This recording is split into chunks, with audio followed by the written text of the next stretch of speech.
Welcome, everybody, to We Geek Podcast. It's episode 120. My name is Adam, joined by my good friend Logan. Hello. What up? And, man, want to first apologize about last week.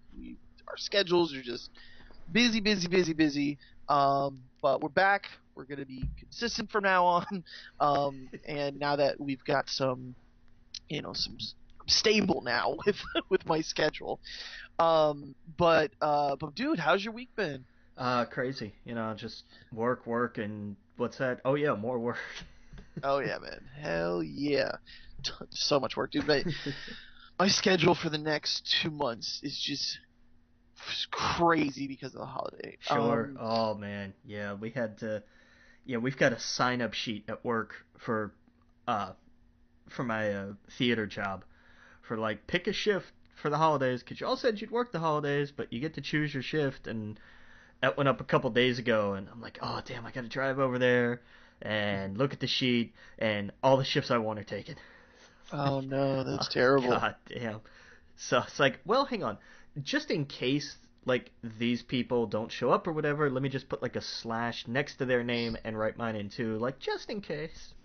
Right. If you that's what I did for, they had one up for Thanksgiving, and I was like, okay, well, all the shifts pertaining to my job are actually taken, but I don't have any plans, so here, I'll tell you what, if you need me, this is what I can work. If you don't need me, I'm not going to be too broken up about it, let's be honest.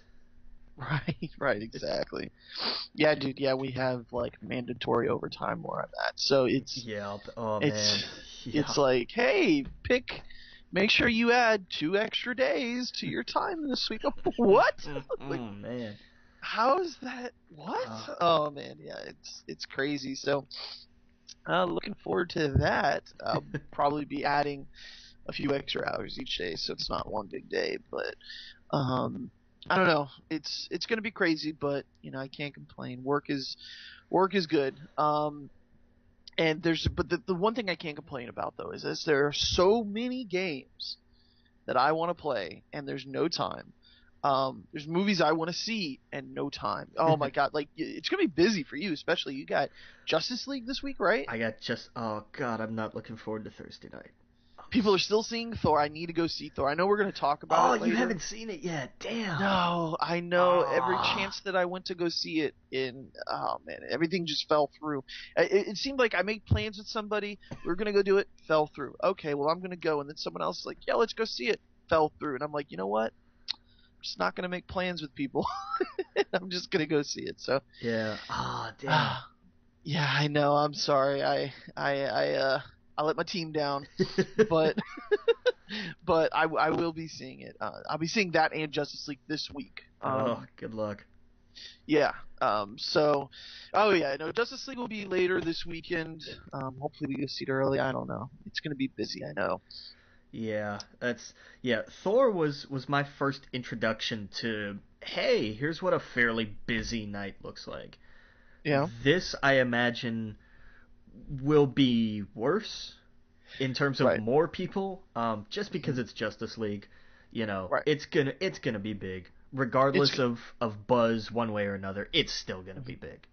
Yeah, and it's got pretty good buzz. I mean, a lot of the early reviewers that I've seen are like, hey, it's not as bad as Batman vs Superman. It's on the same level as fun for like Wonder Woman. So when I hear stuff like that, I'm like, okay, hey, that doesn't sound too bad. No, I'd seen that they were mixed. That it was the idea of like, hey, this movie's better than we thought it'd be. Hey, that's good. And here's the thing, yeah, I'll take that, but also, isn't it kind of sad when you're like, how did they do for a Justice League movie? Well, it doesn't suck. Right. Like, that's sad. That's You're just absolutely sad. Right. Yeah, no, I agree. I agree, man. The thing about oh man, I lost my train of thought there. But but but I know what I was gonna say. The complaints that I saw were mostly like way too heavy on CGI and stuff like that. And that's what I saw in the trailer. I was like, whoa, this is a lot of CGI. Yeah. Like Aquaman's just flying around and there's nothing real around him. It looked way too fake. But you know, I don't know. The reviews I read, I was like, yeah, that's the feelings that I read from them were the exact feelings I got from the trailer, and like, oh, this could be cool. Like, there's probably some really cool moments in it, um, but it's probably spread out like 20 minutes a piece. Yeah, so, probably. so we'll see, we'll see. But of course, I'm sure we'll both see it. I really want to see Thor. Like, this is the one that just looks hilarious and it looks right up my alley. And It's so funny. yeah, It's hilarious. I was if they're kind of ending Marvel films after trilogies, which has kind of been what it seems like they're doing. Like every character gets their trilogy and then yeah, their standalone films are done. This was a magnificent note for Thor to go out on. that's good. It's absolutely the best Thor film by leaps and bounds. It's one Mhm. of the best Marvel films, hands That's what I love down. to hear. It's phenomenal. Oh, that's good. Yeah, And that's. the Oh the man. the cameos are amazing. They got I know how they got one. I'm amazed they got the other one though. It's astonishing. Oh yeah. Yeah, I want to see it. Yeah, because I know that John Cena's in this, but don't tell me how or why or whatever. But I knew that was one cameo they announced, so I'm pretty pumped to see who else is in it. Um, Okay, I'm gonna say this and be completely serious about it. I'm not making a joke. I didn't see him. really? I'm not kidding. Like I'm not making a joke. I really didn't. I wonder if they cut him. I completely forgot about that until you said it because I did not, and it could have just been that I missed it. I gotta look. Let me look and see. Like, was he himself in it? Are you? It does sound like you're making a joke. I know it does, but I'm really not. I don't remember him at all. Yeah, they put him in the film. Maybe he was in prosthetic and stuff like that. I've got to see who, like, if he played a character See, or what. I, I, Cause I I when they announced him and they wouldn't say what role he was playing, we talked about how funny it would be if, like, they came to Earth to get the world's greatest hero, and they saw on television that the world champion was John Cena, and yeah. they plucked him and put them into this tournament thingy. Um, uh, I don't know. I thought that would have been hilarious if he was like, "Wait a second, I'm not like, it's it's scripted." Like, so I don't know. I thought that'd been funny, but I guess it's just not even a point in the movie. So I didn't. Yeah. I don't. who I knows? don't remember him. I really don't. Yeah, I've got to look because I honest to God I don't remember him in it. I figured he'd be part of like the gladiator type stuff. I That's what I would have thought too, but I didn't like I really didn't see him. Well, I'll definitely when I go check it out. I might just go today. I might just say fuck it. I'm in. I don't know. Well, I'll probably go see it later today. Um, and I'll take a look. I'll look for him. But man, there has been a lot of video games that have come out and a lot of news. Yeah. Um, have you been playing it? Before we get into all the news and stuff, have you been playing anything? I played the new Call of Duty, and it was good. I really liked it. I love it. Yeah. And before going into it, we talked about, or at least I have, like, I'm all about the single player. I step into the multiplayer and I suck. Yeah. Um, this I don't. I don't know why. I don't know how it happened. When I'm playing with my friends, and I'm not trying to brag because I suck at multiplayer games, first person shooters especially, I'm at the bottom of the list every multiplayer game, like Destiny and stuff like that. But with this, 70% of the time, I'm all the way at the top. And of the list, my KD, it's okay, but it's nowhere as bad as Destiny, and it has me loving the game. I don't know how it's happening, if that makes sense. Yeah. I'm terrible at first person shooters, but for some reason with this one, I'm doing much better. I don't know if it's the quick, because it's a lot faster Yeah. than than Destiny. Destiny's like a bullet sponge, where this is like top top top dead or two shots or whatever, and you're gearing up and you're putting on your attachments. And I am one level away from prestiging in the game. Nice. I've prestiged my weapon twice. Uh, I've prestiged two weapons twice, and I've prestiged infantry 4 times. That's how crazy I've been into Call of Duty this last Damn. week. Yeah, like it is insane. Um, I've been absolutely loving it. I've unlocked all these different outfits, Soviet Union outfits, and all these just random, like a train conductor outfit from back then. Okay. Yeah, I have played 30 minutes of the single player. Oh, because the single player was awesome. Like I never touched the multiplayer. I feel like someone has Freaky Friday'd with me and taken over my body because this is not me. You know what I Yeah. mean? Like I'm all about the single player, but for whatever reason, I got the game, um, and none of my friends had it that I usually play with the group, and they were playing Destiny, and the whole night they were just complaining about how Destiny has fallen off, and they feel like they're not going anywhere with it, and the multiplayer is broken. You can't really snipe in that game. Like they're just complaining, and I'm like, oh my god, I'm having fun with Call of Duty. This is a blast. And like in like 3 days, they all went and got it, and Nice. we've just been having a ball with it. Now I don't know how long it's gonna last. You know, I don't know if it's gonna have the same kind of legs that something like Destiny has, but I liked it so much I got the whatever the expansion, the season pass, Oh, because really? Okay. oh yeah, I want more maps, I want more stuff. I'm unlocking all this crazy stuff.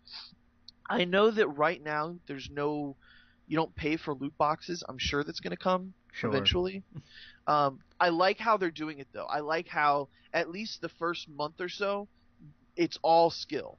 You're unlocking all of these outfits and all this stuff by skill, and then I assume they'll have it where you pay for the loot boxes or whatever. But I'm okay with the first few months of not doing that, where I feel like I am progressing and oh man, I'm just if you're struggling, level up infantry and get the bar. Bar is the best gun in the game, hands down. Okay. Um, to anyone listening that's playing that game and the guns you're struggling with and there's a lot of recoil, the bar is the best.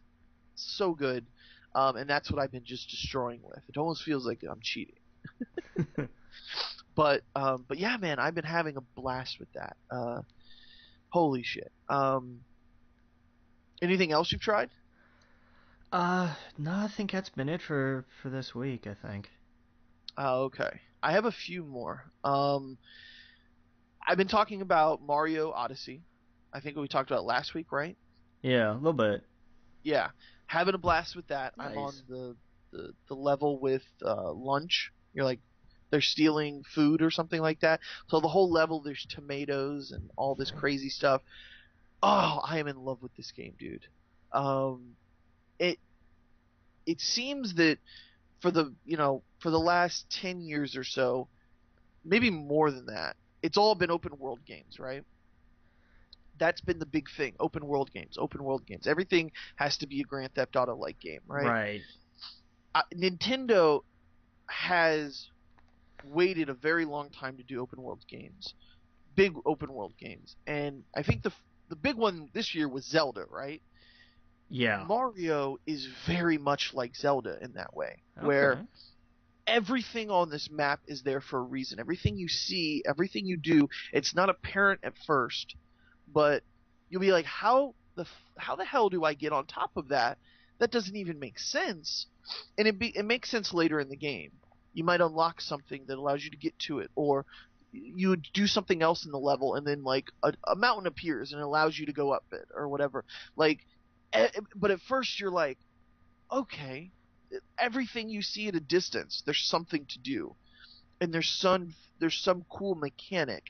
Every world there's a different mechanic that it's the same mechanic of throwing your hat and doing like 5 or 6 different moves, but it's the best Kirby game. I've heard it referred to that as the best Kirby game that Nintendo's done, because when you throw your hat and you become like, for example, there's this caterpillar that gets really long and really short, and like that changes everything you do on that level, because suddenly now you can go long distances and all this other stuff. And oh man, it sounds cheesy, and I'm not doing a good job explaining why I like it so much, but it is the best open world game out there right now. And um, we'll talk about it later, because it has so many nominations for Video Game of the Awards, which we're going to talk about later. The VGAs we watch every year. We're going to talk about that later, about what's nominated and stuff like that. Mario Odyssey.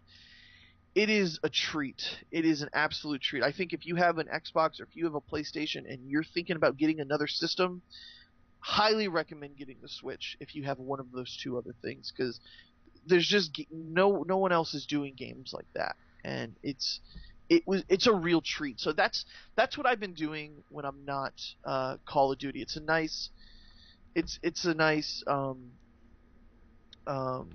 alternative to the high action octane first person shooter bullshit.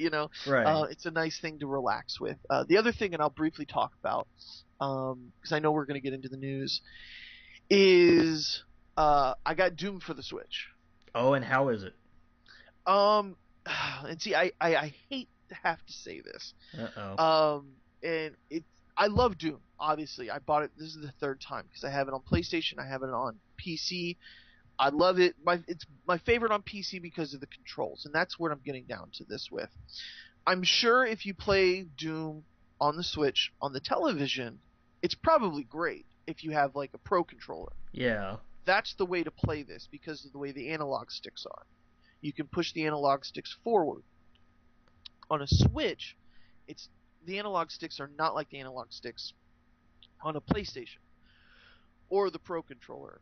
The analog sticks are more top down, where your thumb is resting on top of it instead of like to the side, if that makes sense. Yeah. You're not pushing them down. So it changes drastically the way a first person shooter works on a handheld device. I had the same issue with the Vita when I got Borderlands. The aiming, and again, I'll talk about it next week, because I only touched it for a little bit, and I was just like, oh my god, it's almost impossible. Like I'm not hitting the target because I'm overshooting it, or I'm not. I need to adjust the sensitivity. And I've gone in forums, I've gone in groups and talked about this with people, and that's what they've told me to do. Is they're like, you need to adjust the sensitivity, because even though like I usually immediately shoot the sensitivity all the way up on every game, because I like the fast twitch motion of it. Yeah. But with this, I need to bring it down. And so next week when we come back, I'll talk about if that's helped. But I never thought of it that way, that because the analog sticks, they're shorter, they don't go forward, they don't have the same kind of motion. It really changes the way it controls. So if you're thinking about Doom, just be cautious of that. Try and demo it if you can. It's probably, I don't know, a place where you can borrow it from a friend, get it used maybe from GameStop, so that you can return it if it's not what you like. I bought digitally, so hey, whatever. I'm stuck with it. I'm gonna play it.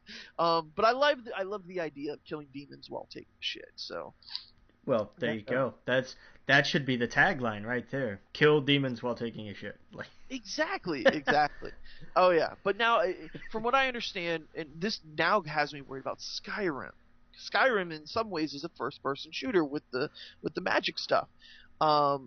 And from what I understand, the gyro stuff, the stuff I'm talking about, there's some scientific term for it. It's not scientific, but you get what I'm saying. Yeah. There's a term for it that they left out of Doom that they did add to Skyrim for the arrows and stuff. Sure. So, yeah. Yeah. So apparently it's different. I'm gonna be getting Skyrim no matter what, just because I'm crazy and I like Skyrim. But I just wanted to make sure that you guys knew. Just go into it with caution. Because the game's awesome, and it looks great for the Switch. It looks great. It feels great. It's just the aiming that has me worried. Yep. But that's been it, man. Just a ton of games, not enough time. Oh, and Battlefront 2. Should we talk about that now? What about it? I started playing it. How did you start playing it? 2 ways. First of all, I have the EA access, so Oh. yes, so I was able to play PC 10 hours. I didn't do 10 hours of it, but you were to play like the first 3 or 4 missions and then as much multiplayer as you want. Yeah. And everything that you get in the EA access is fantastic. PlayStation's dropping the ball on this, honestly. Xbox has it and PC has it. Everything you do in the game carries over if you buy the game. So you don't start over, if that makes sense. Right. So yeah. all your multiplayer progression stays the same, which is awesome. You get a real taste of the game. You get an idea. Hey, is this what I want, or is this loot box stuff and the Darth Vader stuff we're gonna talk about later all crazy enough for me not to want to get the game? I loved it. It's fun. The other way is I got the PlayStation Deluxe whatever edition. It lets you play on Tuesday instead of Friday. Yeah. Yeah. So, yeah, I know I'm crazy. I'm sorry. But the single player, I'm not going to spoil a thing, so don't worry. It blew me away. I love how it opens. I will say there are a bunch of Easter eggs even in the first level. Just look around, look through. You'll see. There's certain things in there where you're like, oh wow, they're really connecting it to this, and they're connecting it to that, and they're connecting it to this, and oh, it's really cool. And it makes me sad about Visceral Studios, because it's like this is what I want. This single player story driven, Yeah. It's a lot of fun. So I played the first few missions of that. The space stuff feels way better single player. Okay. Oh my god, I don't feel like I'm getting blasted out of the sky immediately. Oh yeah, it's so much more fun when it's single player because you last a little bit longer. You have objectives you need to reach, and it is really fun. And yeah, I've been loving it. So I've been playing on PC and PlayStation, and that's what I'm going to be doing after the show today. So I love it. There's a lot of controversy. Should we talk about it now, or should we wait until the video games? Yeah, let's go talk about it now. Why not? Okay, so have you heard the news? Well, we all know about the loot crates, right? Right. And I don't have it in front of me. I wish I had it in front of me. The issue is that the big hubbub was that the loot crates were pay to win. So what they decided to do was remove the top tier cards from the loot crates and drastically reduce the second tier as well. So basically you have to play the game in order to get the best items in the game, and that the loot crates are more for people who want a head start with all of the stuff. Right. So if you drop another $99, you're probably going to have a lot of decent cards or whatever. So they've done to correct that. The other problem, and I don't have it in front of me. I wish I did. Maybe we should talk about it later. But the issue with how long it takes you to unlock a hero in the game. So if you're not familiar, in the game you have certain heroes that are unlocked from the beginning, Yoda and stuff like that, right? But but there's a few characters that are not unlocked. You have to unlock them by getting a certain amount of points or whatever. And they made it so that you could not unlock, for example, Darth Vader until playing 40 hours of the game. Jesus. Same thing with Luke Skywalker. These characters that and their whole idea. Maybe we should talk about. I got it here. Do you have their statement? I have. Yes, right here. Yeah, it was on. I forget. I think I had it from Kotaku, but I have the official EA thing as soon as it ever decides to load. Okay. But yeah, basically what they've done is cut it by 75%. Right. So here's the thing: is that on Reddit, the EA team basically put and said, "Hey, you should be it's the whole idea is that he is a reward, that you put in so much time and you get to play as him." Yeah. And so this was the most downvoted Reddit comment in history. No one, yeah, 341,000 points and growing. This was Kotaku posted, whatever, and then less than 24 hours. And so they had to respond. The problem is, they said they put it down by 70 whatever percent, right? Yeah. The problem is you also, the reward for finishing the game is minus 75%. They left that out. They didn't do anything. Does that make sense? No. Okay, explain this to me. Okay, so Game Informer has come out. Maybe I should pull it up here. Okay, so I found the article. And Game Informer, for example, has come out and said that they had to stop their review because they've slashed the heroes' prices by 75%, but they've also made other changes. So when you complete the campaign, the players unlock a loot crate that contains 20,000 credits. They've reduced the reward now to 5,000 credits. Oh, you fucks. Right. Oh, and so boo. Yes. So they've been alerted about this, and that so they're making these big another big thing that they've done is they've removed the option to get a refund on their website. You have to now go through customer service, because with EA you could get a refund simply by going to the website, clicking the refund, clicking the title, filling out just a little bit of information, and they would refund you. Because it has been, I went to GameStop last night just to this is a side note. I found out I had a ton of pre-orders still sitting at GameStop because I've gone all digital this generation, so I decided to go there and cash them out, basically, which did not make them happy, but she was really nice. So anyway, she said they've never seen this before. So many people come back and ask for a refund for a game. They were going to have like a contest that night and everything for Battlefront, and there's like a handful of people picking up the game. Wow. It is a PR nightmare right now for EA. Well, but I mean, it's EA. You'd think they'd know how to handle them by now. They have one for every single game they release. Exactly. Like, it's crazy. I'm curious in a month from now when they look back. I don't know if they'll release the numbers or what will happen.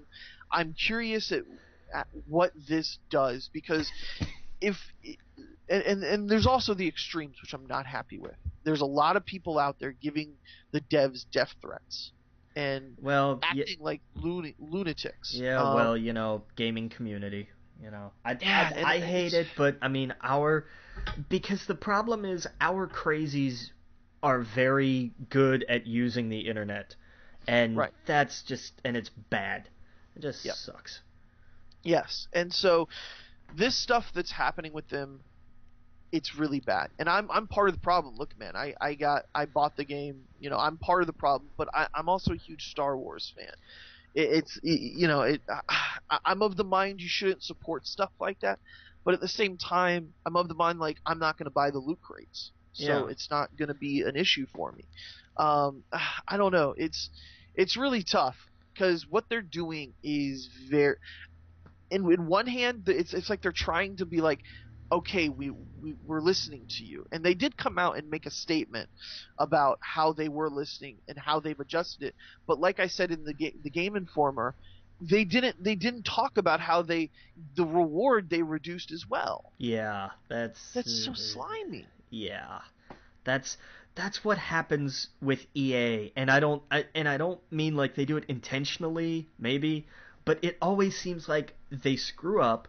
And there's giant uproar, and when they fix it, in that fix they screw it up again.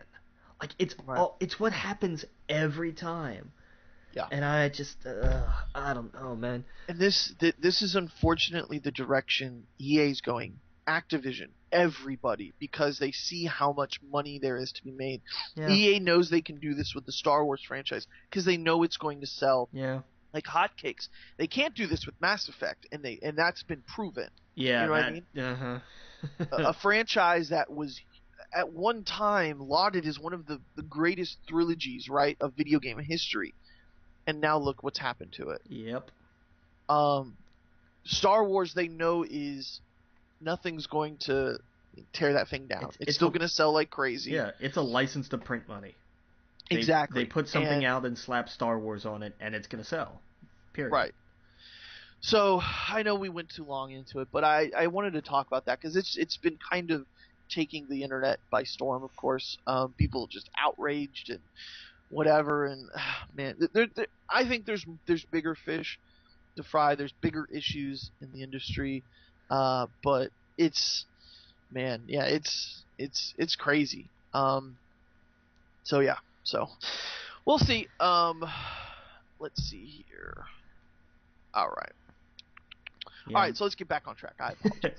Yeah. No, my favorite, just to deviate real quick, uh, when the third Mass Effect came out, and you found out that all the multitudes of choices you've made over the course of three epic games basically all kind of wound up close to the same place.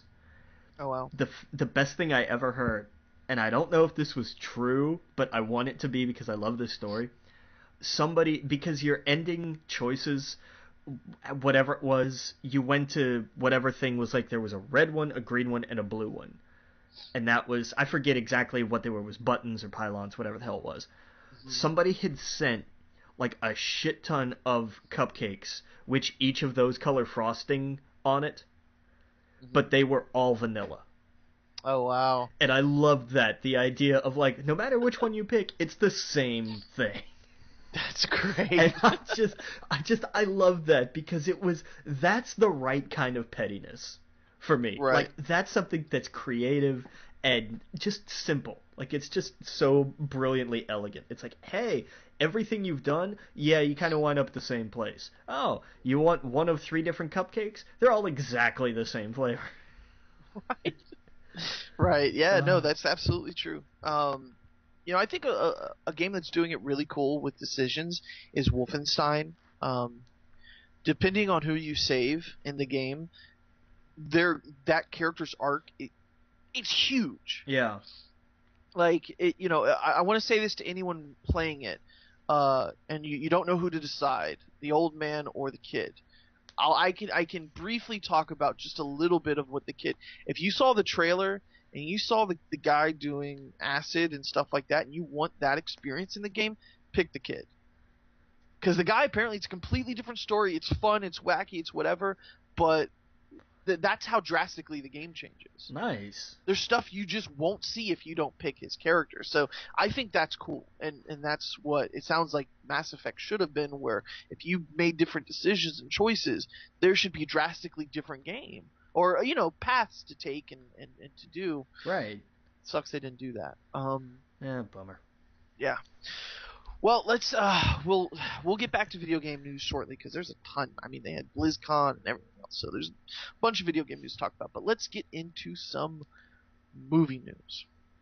Yeah, right off the bat, the fun rumor of the week is just how much of 20th Century Fox might Disney be buying, Right. which is, I mean, first of all, this is insane. Yeah. Just in general, the idea of Fox going, you know what, TV and movies, not really our thing. Like, you're Fox, for God's sake. Like, they've been one of the major studios forever. Yep. Like, this is madness. And It's crazy. I don't think this will actually happen. Right. But I can understand, in a sense, the idea of them looking at what's, because the story goes that Disney, if this were to take place, would basically buy everything except the local affiliates, Right. the Fox Sports stuff, and like the Fox News and their like their sister networks and stuff. Right.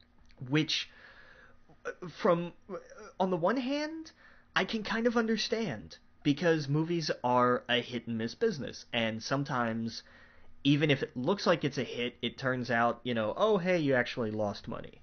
Right. And with other sides of the business that are doing well, it's not an insane thing to look at and go, oh my god, why would they do this? There's a little bit of logic behind it, and if they can get a good price for everything else, I mean, let's be honest, Disney is probably the only company with that kind of cash to throw around. So if they were going to sell, it would almost have to be to Disney. Um, Right. but I, I mean, they're I mean, they'd even be selling some of their spin-off networks like FX and National Geographic and a couple of those. Mhm. Not to mention the international stuff. But I don't think this will happen because I think this is some people who got together and had like a weird conversation over a couple drinks and somebody heard it. Yeah. I really think that's more like what happened. I doubt that there have been. No, apparently they confirmed that there were talks. There were a lot Eh, of talks, but the talks stopped. yeah, I don't think I don't see this happening. It If would it be massive. if it That would be. yeah if it I mean, of course, the obvious. I think a lot of people, especially our fans, would think about you'd have the X-Men characters and Deadpool and all of that in the same universe now as the Marvel characters. right, the whole family's back together. The whole family's back together, and now they got their Spider-Man as their whatever deal. So you would technically be able to see any Marvel character you could think of in the movies together, and that would be, I think that of course is one of the main reasons they're striving for that, because those are the Fox movies that do really good for them, Deadpool and everything else. True. Um, yeah, that would be massive. Who knows? There's so much behind the scenes that could be going on that we just don't know about. I think of another company that could do that, could totally buy Fox. What about Apple? They're trying to get their That's their their yeah, streaming service right off, and that's true. Yeah, I didn't think about that. Yeah, I keep forgetting that like they're getting into the yep, content creation game now. yep, That's totally. yeah. They have the production company now. They're making shows. They're fishing for what they want to make. Yeah, That that would be that crazy. wouldn't be a crazy idea because I mean you'd be getting all the production assets and everything that go along with that. Yeah. That's not a Yeah. that's not a terrible idea. No, yeah, no, I could totally see that happening. Um, and there's a lot of stuff going on. We'll talk about later in the TV news that's going on with Fox right now, especially or with Disney and Netflix and stuff like that. So Yeah. yeah. Um, some big Star Wars news. So this was awesome. Rian Johnson is set to develop a new Star Wars trilogy. He will write and direct the first one. The trilogy will be separate from the Skywalker saga and will introduce new characters in a never before explored part of the universe. I So, I hope this is completely brand new, or it's something that maybe the EU touched on a little back in the day. But me too. I'm okay if they don't pick like you know me. I want my Revan movie. I Right, want that so much. But if they're like, no, we're gonna create something brand new, right. excellent. Go for it. I think it's going to be a clean slate. Yeah. I think you're going to have your bounty hunters. I think you'll have some of the Force in it. Maybe one Force user. You know what I mean? Like they'll have the same Star Wars universe stuff, but I think it will be completely new characters, probably new planets we've never been to before. I hope that they only sprinkle in the stuff that we know. Right. Maybe we go to Hoth or Tatooine or one of those planets once. Don't need to, because there's a whole universe full of planets and Yeah. stuff. Yes. And I think Disney is desperately wanting to do that, because now they can strike out on their own. It is the wild west of the Star Wars universe right now, Yeah. where they can do anything and be creative and go crazy and still stay within the laws of the universe, but it doesn't have to be Skywalker. And maybe 10 years they come back to that story and they tell the story of his lost whatever. Who knows? Because I'm sure people will want that after a while. They'll be like, hey, can we get a little bit more Skywalker stuff? But we've been having it for years, so Yeah. No, I'm th- I'm totally down for this. yes, absolutely. Now, my question is this going to be the trilogy that takes place after this trilogy as the main series trilogy, or is this something different? I think this takes over because I Okay. think I think you do these three that we have, and you finish off because I think this is going to be the end of the Skywalker story. Like Oh man, I really like these characters. I didn't want just 3 movies of them. I think maybe you get some down the road, or you get something that we'll talk about later. Yeah. But I like the idea of, like, you know what? We have three with these characters. They're nice. They're fleshed out. They're whatever. Let's have a break and Right. tell a completely different story. And then, in 10, like you said, in 10 years' time, come back to it. Yeah. I'm totally fine with that. I like that idea because it keeps Oh things yeah. fresh. And in the meantime, you keep doing the standalone movies. I'm down. Hell And yeah. that's great. And the actors can go off and, maybe we'll get an Old Man Finn movie later on down the road where he goes and does all these other movies and he grows as an actor and as a person and comes back and, then we got it would just be the same. It would be like how Carrie Fisher and Harrison Ford and they came back. Like I love that idea. I think Yeah. that's great. Finn, Yeah, I that's could see Finn being kind of like the Han Solo of it, just coming back and oh being yeah. like, "Oh no, it's all true." Like Oh yeah. he would absolutely take that side of just like, I didn't want any part of this. I got dragged into this, and I can't believe any of this shit happened, but it happened. Like Yeah. I could, I can absolutely see him being that kind of foil. It'd be awesome. Absolutely, and this is massive news. This and the news we'll talk about in a little bit. This is the biggest news I think since they've announced the new Star Wars universe. We've got little announcements like movies and stuff like that, like oh we're gonna get a Han Solo movie and possibly Obi-Wan Kenobi or whatever. This is the biggest news. This is man, they must have a lot of trust in Ryan Johnson. Yeah, because we know they're not shy about if they don't like you, you're gone. Yes, Like they exactly. might not even let you finish the movie you're working on, kind of gone. Oh But yeah, but and they so were he like, must he must have played ball really well. and found a way to work, because Ryan Johnson, from everything that I like, every interview I've heard, he's been on Script Notes a bunch, because Oh okay, he's a good friend of that show. He's been on there a handful of times, well, and that's awesome. he's just a guy. He makes his movies. He has always been somebody who wanted to make his movies. He wanted to direct what he wrote. And Right. it wasn't like some elitist thing of like nobody else is good enough. He was just like, no, if I write it, I can see it better than anybody, so why wouldn't I direct it? Right. And so for somebody with that kind of mentality to be able to work with Disney and with Kathleen Kennedy and that whole crew in a way that instills so much faith in him, for them to say, "Hey, you want to do your own 3 Star Wars movies?" I mean, that's crazy impressive. Right. Right. So, Yeah. No, I I completely agree, man. hats off to him. Shoot.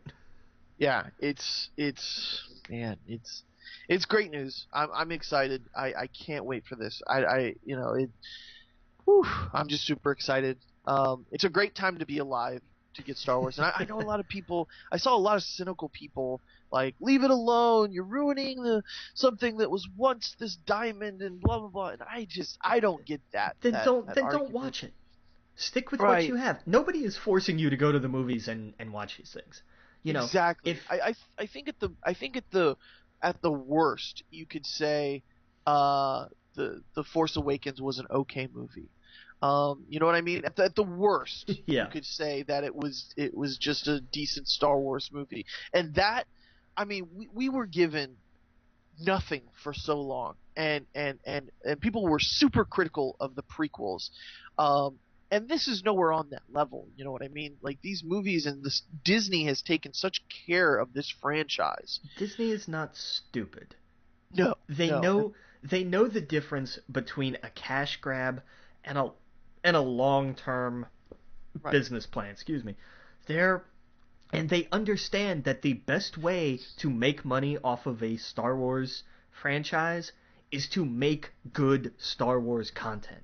Yes. It is that simple. It really is. Yep. Oh yeah, and we're given the expanded universe has never been this big. We're getting 4 to 5 actual adult novels every year, on top of all of the children's books and the teenage, the whatever they call them, the The young young adult adults, books and stuff yeah. like that. But we're like every year, so the expanded universe is still growing just as much as it was before, and it's all canon now. And There it is. It's all yeah, canon. yeah, in the comics, and like we're just being we're being given so much, and most of it is good. Almost all of it that I have consumed has been fantastic. Um, Disney has not let me down in any way, shape, or form with it. And we're getting one Star Wars movie a year. It's not like I think Marvel gets away with as many superhero movies because that universe is gigantic with a million other characters, and Disney, and this goes back to what we're talking about, how they are now expanding it to have other than the Skywalkers, because there's so much to this universe more than the Skywalkers, and they need to branch out, and do that. So I don't know. I'm fucking excited. Oh yeah. Um, in other news, all Yeah. the money in the world. Yeah, what This happened here? this was interesting in that, after all the Kevin Spacey stuff, they decided, well, we're going to cut him out of the movie. Okay. And you're going to do what? Well, we're going to recast his role with Christopher Plummer, and we're going to do reshoots. Okay, so we'll stick him in front of a green screen and CGI him back in? No, we're gonna reshoot the scenes. Oh wow. Okay, so that's gonna take, a week and a half, 2 weeks, about that. So when's the release date gonna be?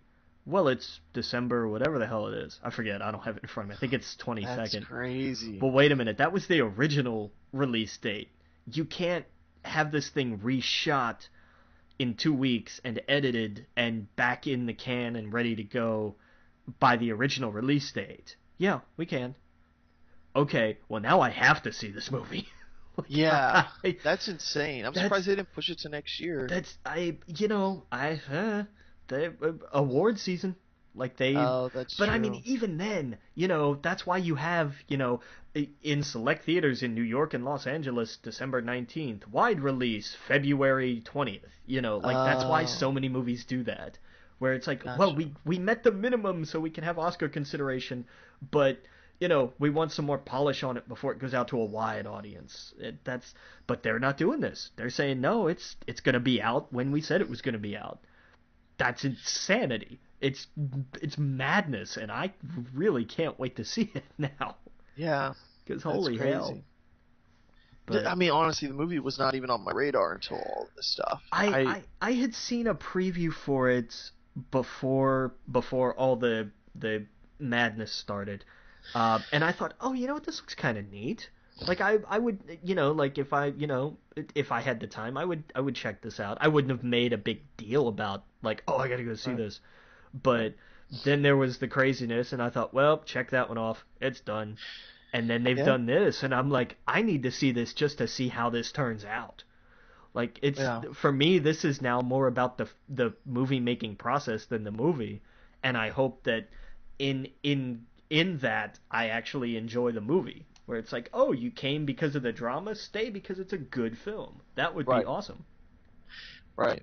Yeah, man. Yeah, That's just That's nuts. But I mean, that's Ridley Scott for you. He's yeah, he's gonna put his head down, and the whole cast and crew was like, hell yeah, we can do it. Let's do it. Let's get it done. And you know, okay, go for it. I mean, I think that's cool on their part, because that's it's well, like, hey, we're not gonna let one guy ruin all this work that we all put months of our life well, into.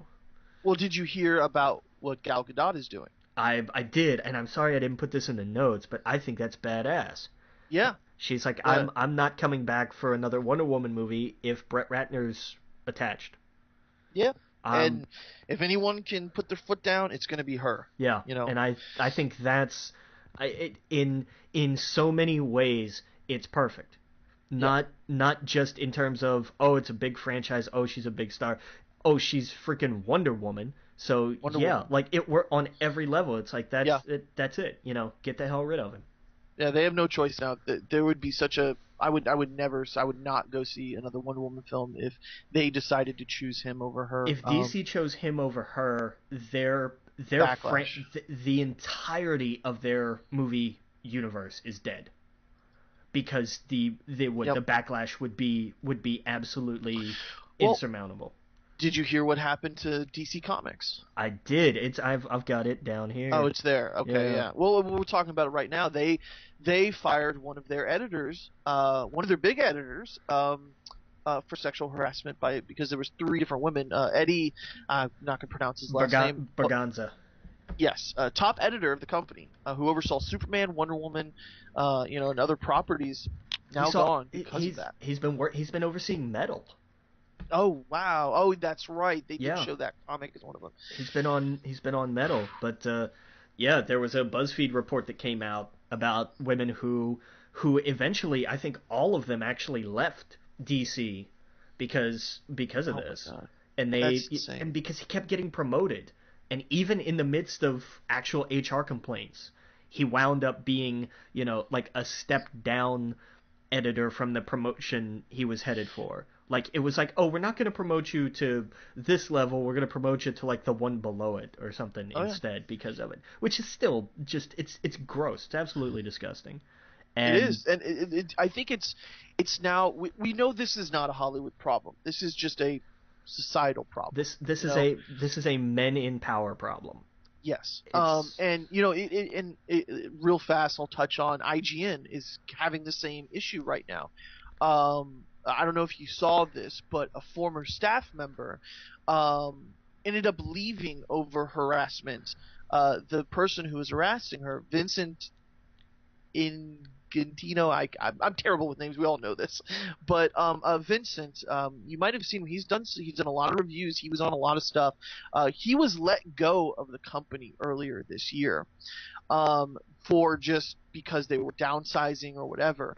But it turns out that in 2016, one of the women that he harassed ended up putting stuff into HR, and nothing was done about it. Apparently, HR was like, "Hey, you're part of the problem with this." Apparently, oh, great. and nothing was done. Nothing was done to him. There was also another female that was involved. They told him to stop contacting them. He contacted them to apologize. It was kind of a mess, and it got to the point where IGN did not do their not Up at Noon, but the one that Alana Pierce now does. The one Naomi Campbell just left. She was their like weekly update thing. Okay. Yeah, I know what you mean. I don't Daily know the Fix. name. That's it. it. Daily Fix. Alana Pierce posted there would not be a Daily Fix today because of a large group of IGN employees have refused to work until the company issues a statement / apology regarding what happened to Kaylee Blake. IGN's so she put that up, and I'm in a lot of those groups where I'm in the Comedy Button and Kind of Funny and Podcast Beyond, and people like Brian Altano and all of them are very vocal in it, and they talked about how they're all locked in a room for like 2 hours and shouted and yelled and was very vocal about like this needs to happen. There's apparently the person who's in charge in HR at that time not there anymore at the company. So the company did issue a statement, the staff at least, the IGN team as they called it, not legal or anything. And it was a pretty good statement, but that just goes to show that this kind of thing is not just some Hollywood problem. It's only big news because it's Hollywood. Yeah, but I mean even with our own president, this is political, this is everything. I mean, how many, we've covered it. I mean, YouTube people, for God's sake. Yeah, like YouTube people. Let me rephrase this. You give your standard guy a little bit of power and authority, and this is what continues to happen. Right. And it's gotten to the point, and I mean we've got more of these to talk about later because we're gonna talk about them when they happen because it's Yeah. gotta stop. But I this is how bad it's gotten to the point where I'm actually going to say the phrase, I agree with something that Conan O'Brien tweeted. And it was just it was a little satirical, and it touched on a handful of things in one really simple statement. It said, I'm ready for an all-female reboot of America. And he's not wrong. No. I'll just... And to some people it's an uncomfortable conversation, and it's supposed to be. It is. You are supposed to reflect on yourself and go, did I ever did I make a comment, was I too pushy, and maybe you did and maybe you didn't. Most of us are pretty sane people, but you're supposed to do that. You're supposed to think. You're supposed to reflect. Because this is the world we live in where this is right. this frequent, and we're going to keep hearing stories, and we need to not get fatigue about this like we do about so many other things of and here it is again. Right. This needs to not be like that. Right. Absolutely. All right. Well, there's no way to really transition there, but we got other movie news we'll get back into. The Dark Universe, Alex Kurtzman and Chris Morgan departed Universal's planned shared universe. So that's falling apart. Yeah, so it's dead. It's done. It's over.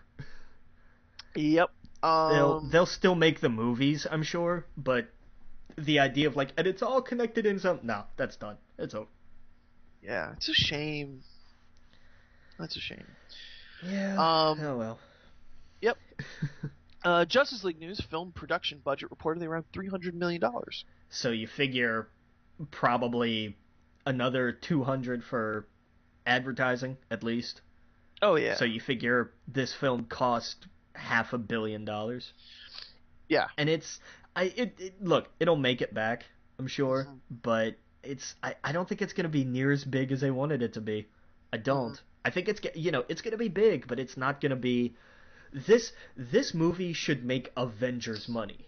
And it should make Avengers, should make Star Wars money, Justice League. This is we're getting freaking Wonder Woman and Batman and Superman and Aquaman and all on the same stage. I think it was Superman. I think it was a mistake to not have Green Lantern on it though, or one of those characters. Because I mean I like Cyborg, but he should really be leading the Teen Titans film.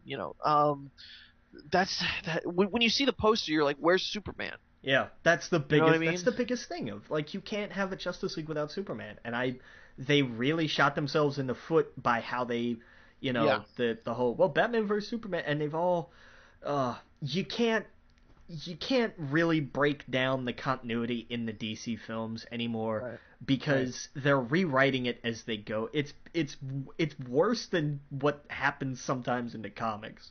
Yeah. Where they just completely retcon shit in the most ridiculous way, and sometimes they don't even actually retcon it; they just rewrite history. I've always hated in the trailer how they're and the world mourns Superman. Did you not see Batman vs Superman? The world hated Superman. The tonal shift in that but that you're really forcing it there. Yeah, I mean this is going to be big.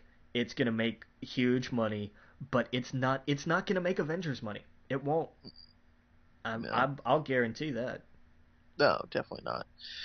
I want to also apologize about my sniffling and breathing heavy. I'm getting over a cold, so it's I know it's a lot. I apologize. Deadwood, this is a series I never saw. Movie sequel to series rumored to begin shooting in fall 2018. Yeah, it's on HBO now. You should watch it.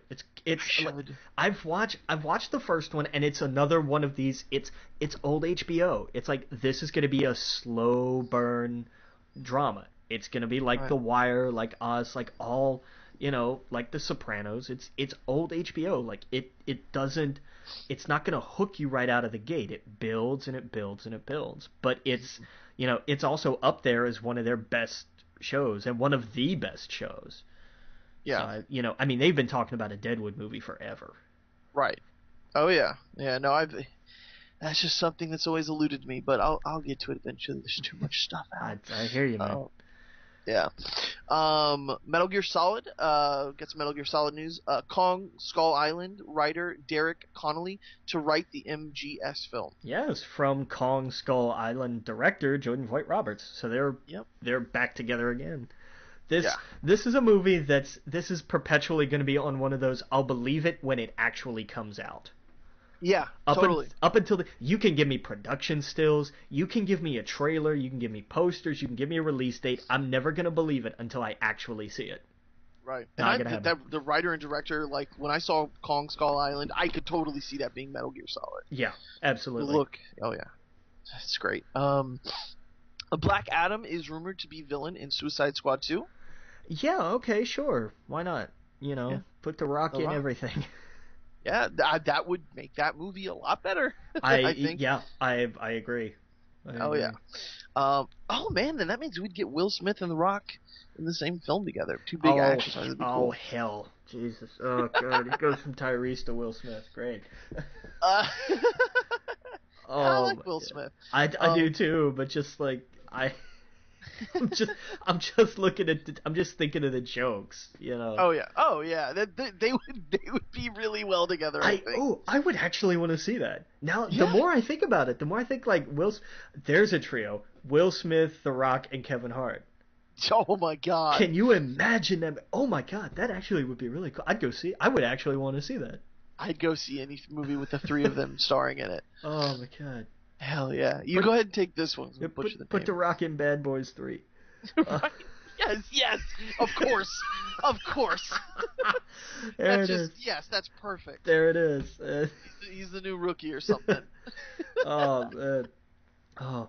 Or he's dating their daughter or something. You're right. Oh man. God, that'd be great.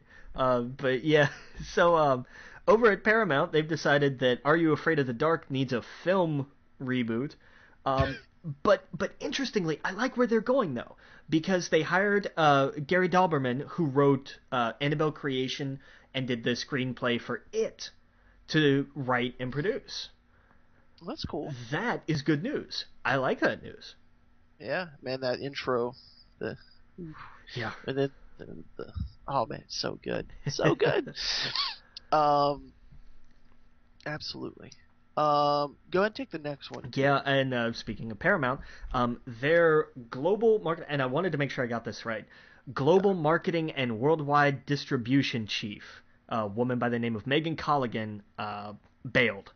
She resigned and cited a history of discrimination and gender bias, which, again, is unfortunately no surprise.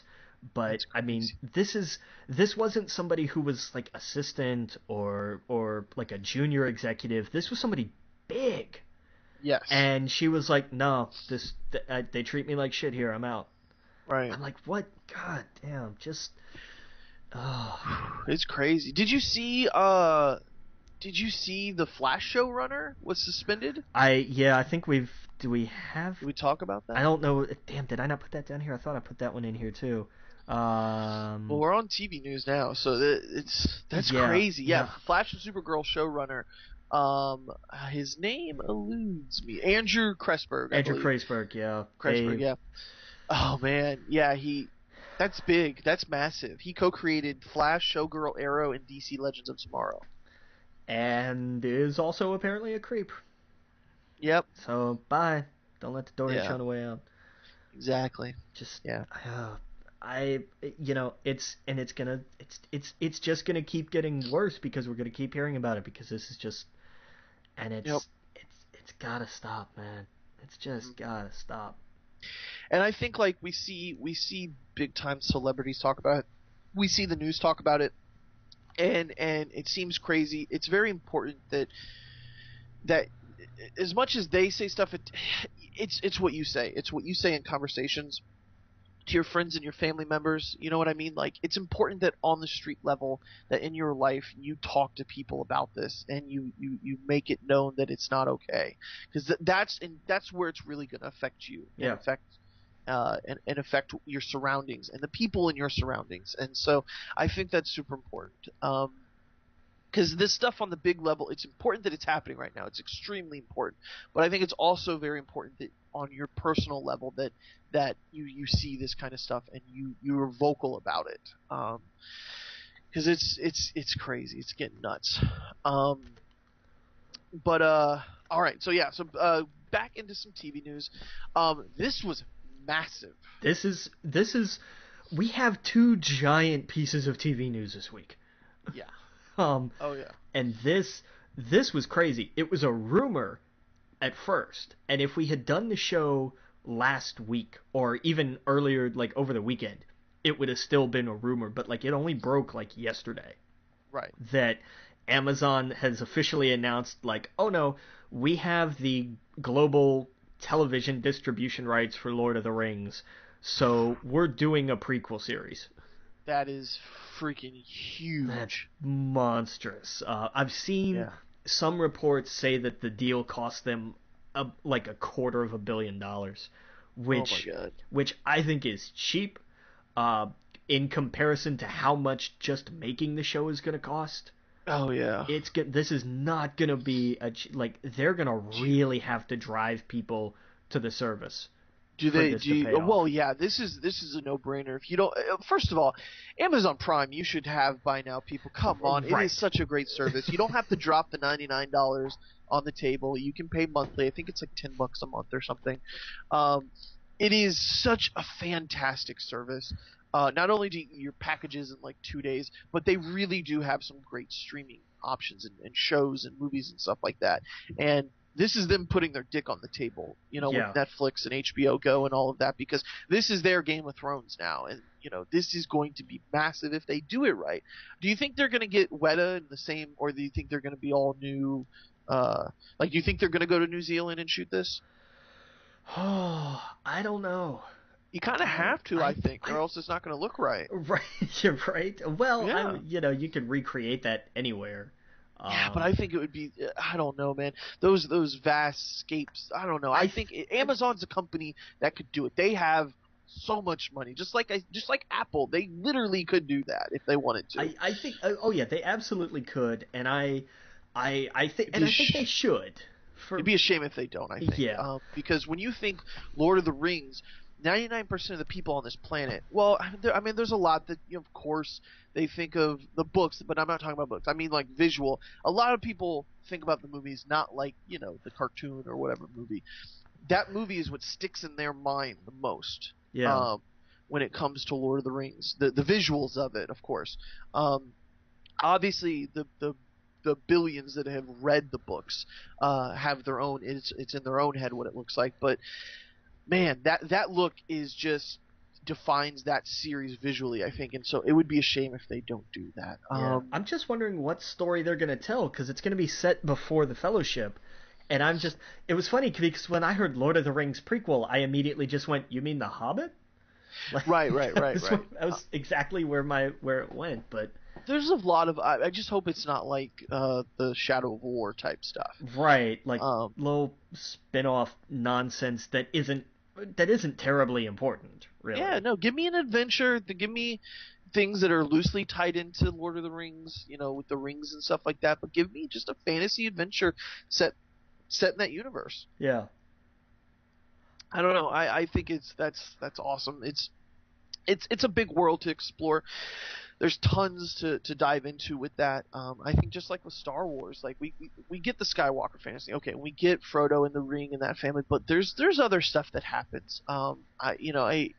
You're right. I kind of don't like that it's a prequel, because then that we know where it all ends up no matter what. But I do wish it was set past that, because it would be like, here's a new threat that could be world ending. So you're right. Who knows? Maybe they change that. We don't know. Yeah. Speaking of Star Wars. Yes. So this was the other big news, which to me was just, this is what I have been waiting for so long, like a lot of other people. Disney CEO Bob Iger confirms development of live-action series to launch on the Disney streaming service in 2019. And this is kind of what you predicted, whenever they announced. As soon as they said we're doing our own streaming service, my first thought was, you have to have Star Wars. Yes. Like there was no like, well, we're gonna launch our own thing. Okay, what are you gonna put on it? All our old movies. Okay, Right. that's not really gonna, you kind of pretty much already Uh-huh. have that. What's gonna be new? It has to be a Star Wars series. It had to be. Yep. There was it from for as far as I was concerned, there was no other choice. Right. Oh yeah. So like And I think this would be the great place to do an Obi-Wan Kenobi show. yeah. Set on Tatooine. He's kind of like this person off in the desert, kind of like a secret sheriff. I Yeah. don't know, like a Western type show. I would gobble that up, or I would gobble it up if it's a completely new story. You could do the 1313. The we talked about this before. The Soprano style bounty hunter show where there's 5 families of Coruscant, and he's trying to work his way up the ranks and screw over one family to work the other family, and they're all fighting within each other, kind of like Game of Thrones, and he's just making his way up onto the top, like the underbelly of Coruscant. Like you could go in any direction with this. You could either have like the Chronicles of Obi-Wan Kenobi, Oh which, yeah. like I'm with you. Like I think like a Wild West kind of, have him be sort of the Clint Eastwood of Tatooine. That would be perfect. That would be great. Yeah. Or Like have Firefly, he doesn't have to stay on Tatooine. He obviously leaves and does other things. I Um, don't think so. I think he stays. you, I think he does leave. Like in some books, he's left. Like he hasn't. It's not like In some canon books. not Uh-huh. canon. They haven't Uh-huh. really touched on him in I canon except for the comics. I just think it's the idea of like people didn't know what to do with Tatooine because there's not much on there. That's So like, true. does he stay there the entire time in exile because of the Skywalker kid? Yeah, I think he does. Yeah, I think so. I that think would he be has his little adventures around the planet, but I don't think he right. leaves. Right. Oh, that would be so much fun. I mean, we see in Rebels that he's been there forever. Right. Right. Right. Mild spoiler alert. They find Obi-Wan on Tatooine. There's a shock, but, Oh yeah. but Yep. And it's who finds him too. That's pretty interesting. and it was like I really enjoyed that scene. I liked where Yeah. they went with it. They pulled kind of an Indiana Jones in Yeah. a sense, and I really liked that. Yeah. It But was really cool. yeah, I really enjoyed it. Yeah, dude. That's give me Ewan McGregor. Of course, has to star in it, oh yeah, and yeah, that would be fantastic. yeah. Or like the Godfather the series set on Coruscant. Totally. Yeah. Like that's I and here's the thing. I think that would be even more interesting. I think That- that like the Obi-Wan series, I think you could run like a limited season, maybe 1 or 2 seasons, because Right. there's just not a tremendous amount to tell. And Right. and if you're really gonna dig for it, then you're gonna reach.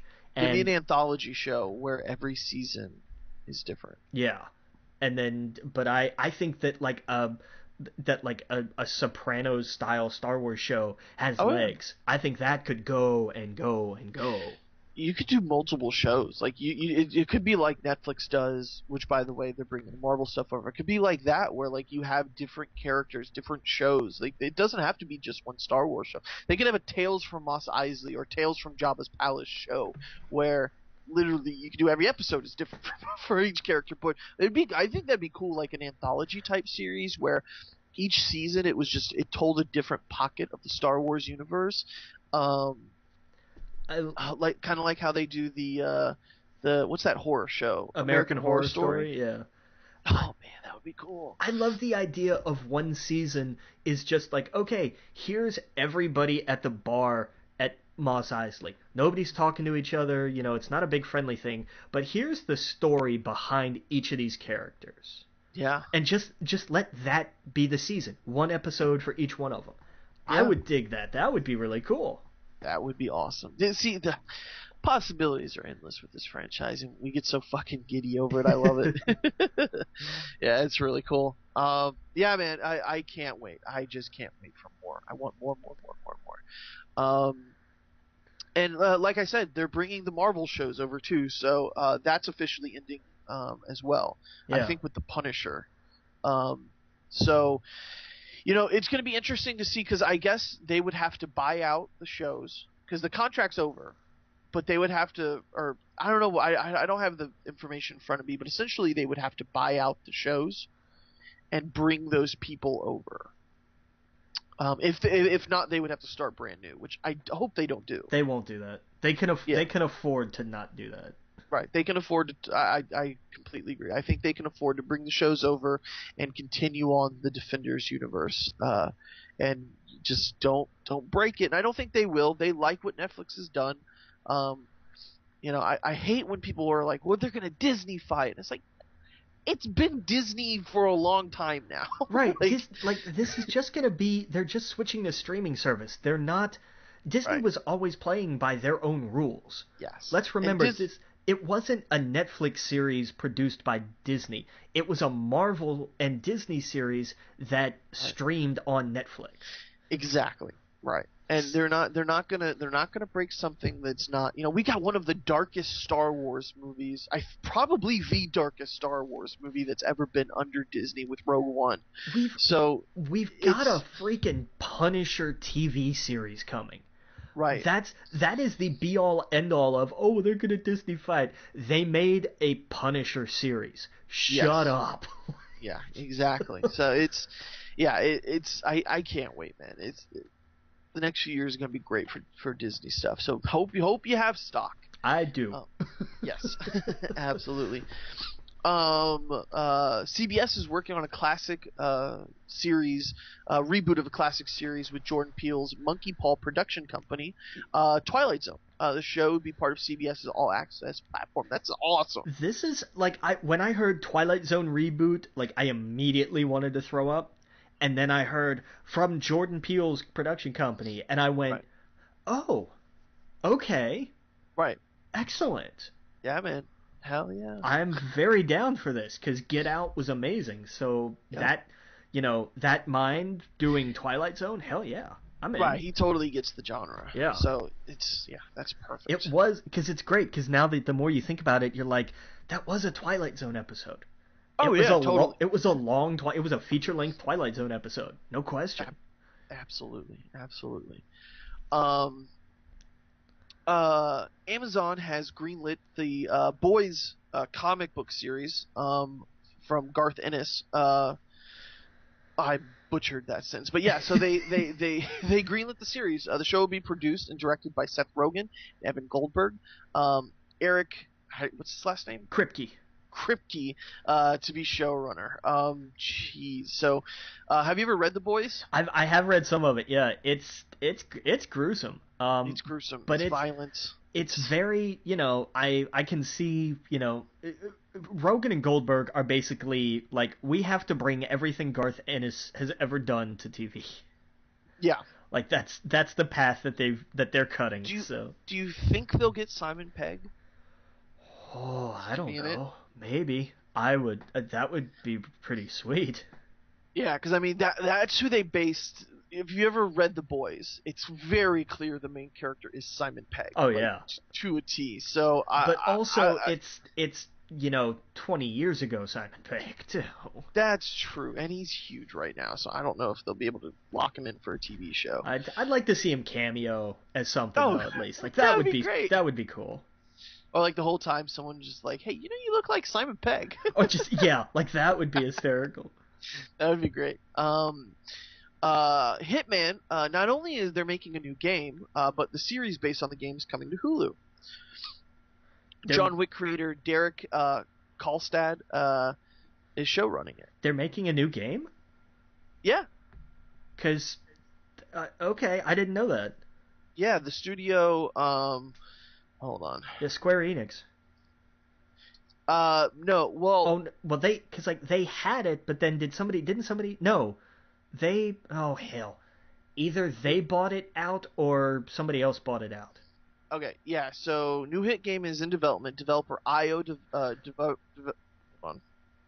Yeah. I gotta mute this. Developer IO Interactive has announced the next Hitman game is currently in development. So yeah, IO Studios broke out and they're doing their own thing. Yeah, that's right. They bought it out from Square Enix. That's right. From Square Enix, yeah. So they're going to be so new Hitman game. Because I mean that was one of the games last year that not a lot of people played, but holy crap, that was game of the year for some people. Like Giant Bomb, that was their PUBG. For this year was PUBG. Last year was Hitman, where they spent a lot of time playing that game on stream because of how fun it was and how just it can get wacky, and they would set up 4 different TVs and they would all play the same level at the same time, and they had different rules for each other, like get this, and who can get it first, and so they would like, I don't know, they would be competitive about it. Like, nice.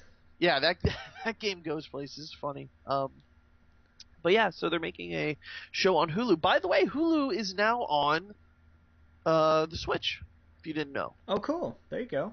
Yeah, the streaming service is now on the Switch. I listened to an interview on the IGN Nintendo podcast, NBC, where the guy who did it talked about how like they it was a lot of politics of why streaming services weren't on it at the beginning, and it also had to do with they had to create an encoder or something, codecs for it. So sure. I imagine Netflix and all that stuff is heading there soon. But yeah, if you have a Hulu account, you have a Switch, hey, now you can watch the Orville or whatever on your way to wherever you're going on an airplane or something. There you go. The Umbrella Academy, Ellen Page to star in Netflix series based on the Dark Horse comic. I like seeing more comics that I've never heard of being adapted. Like that. Oh, you never heard of the Umbrella Academy? I've never heard of it. It's by the band. Oh shit, there's a band that created it. This is gonna bother me. Oh man. It could have been the band. That was an actual band, but I don't imagine they created a comic. It's like Fall Out Boy or something like that. Is it My Chemical Romance, maybe? My Chemical Romance. It was one of those bands that did it. Well, let's see. The Umbrella Academy. Written by... If it ever decides to load... written by Gerard Way, who I don't know. Yes. And he is a singer... My Chemical Romance. My Chemical Romance. Bingo. There we go. I knew there was a connection. It looks very much like My Chemical Romance, the art stuff from it. Okay, sure. Apparently super popular. People love this comic, so cool. Glad to see it's becoming a Netflix series. Good for them. Oh, absolutely. Cash Cab, game show returning to Discovery Channel at 10 p.m. on Monday, December 4th. I love this news. I just threw this in there because this makes me happy. I love that show. Yeah. And it's a good show. And the thing that I didn't realize, the host is also a stand-up. And he's got a special, and he is funny. Oh, okay. He is absolutely. Is it on Netflix? It's on no, I saw it on the. Oh hell, I don't remember where I saw it. But it's not. I don't know if it's streaming anywhere. Guy's name is Ben Bailey. It's called Road Rage and Accidental Ornithology.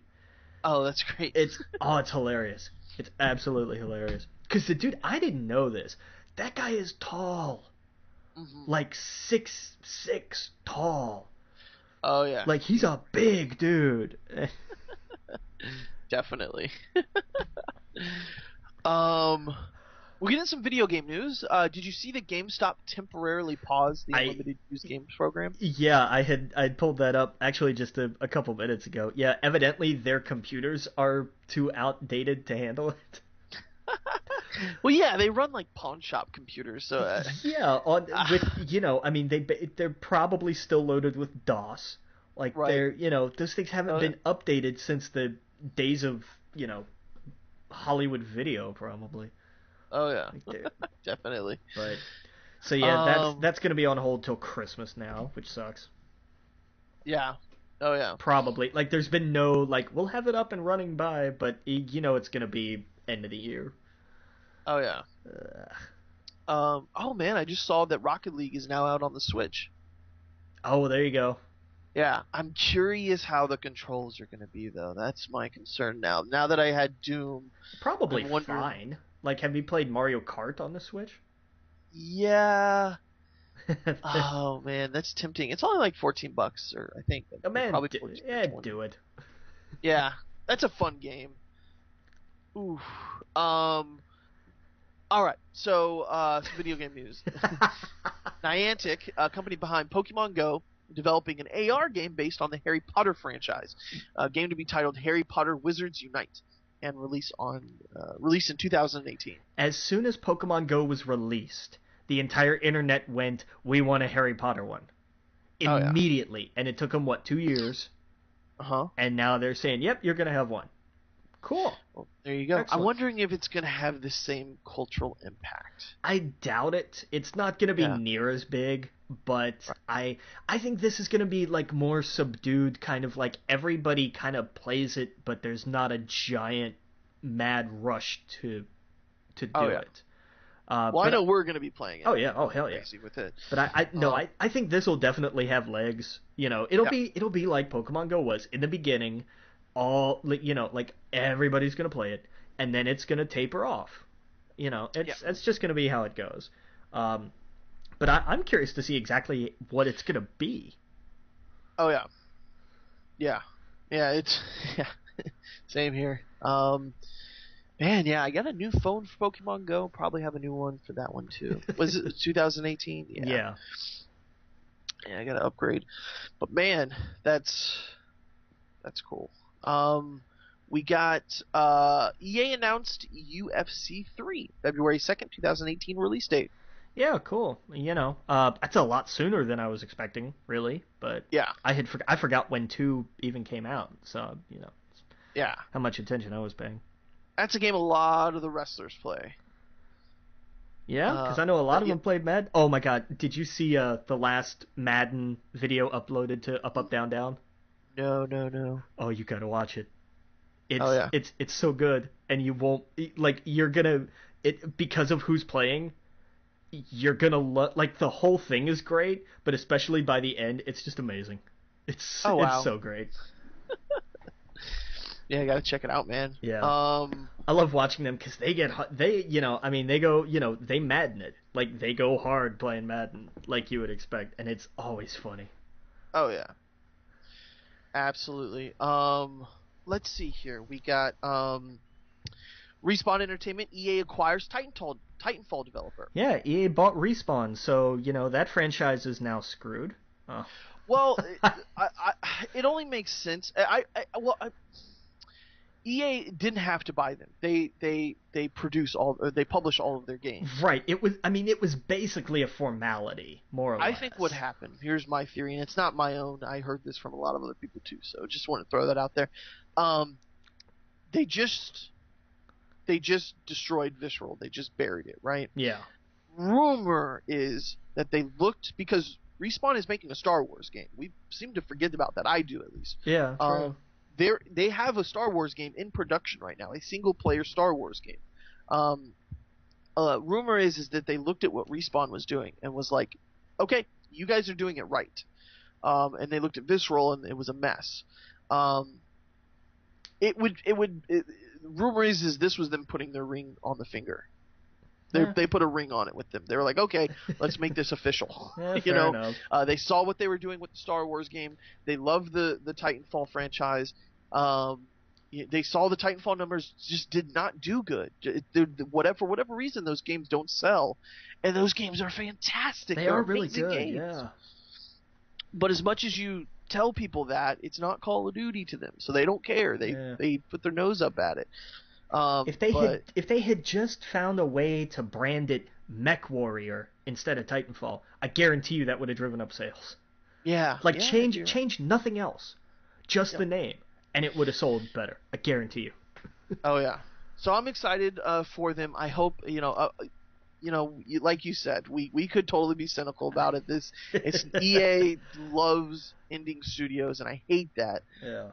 But I hope they thrive. I wish them all the best. I do. Yeah. I can't wait, because they were both really good. Titanfall 2 especially was a big improvement over the first one, I thought. Well, apparently EA had the first something to do with the contract that other studios, I think that's what I heard. It was on Giant Bomb or something.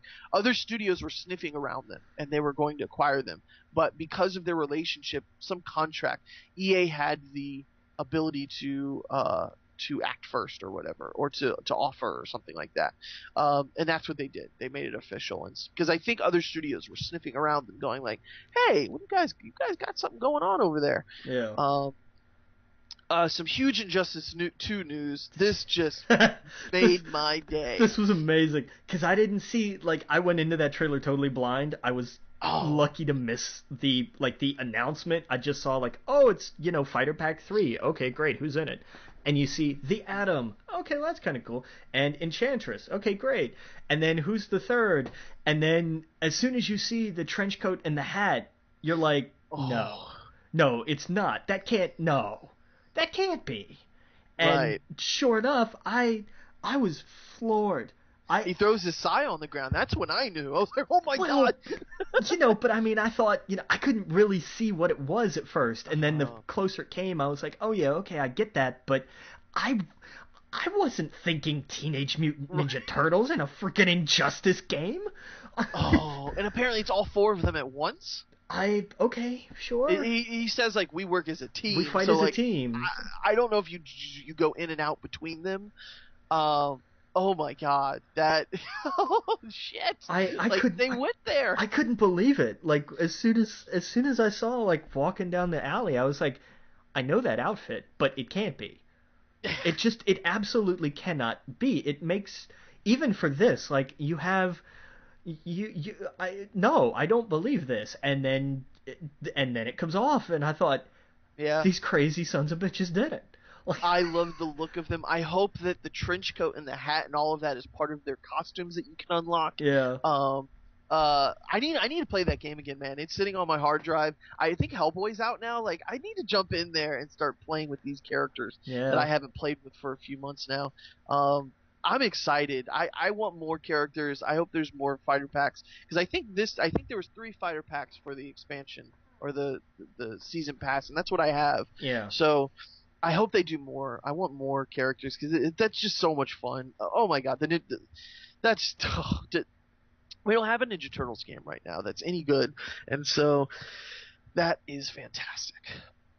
Um, Speaking of fighting games, we got Tekken 7. Noctis from Final Fantasy 15 is coming as DLC in spring 2018. Yeah, cool. Good for him. Yep.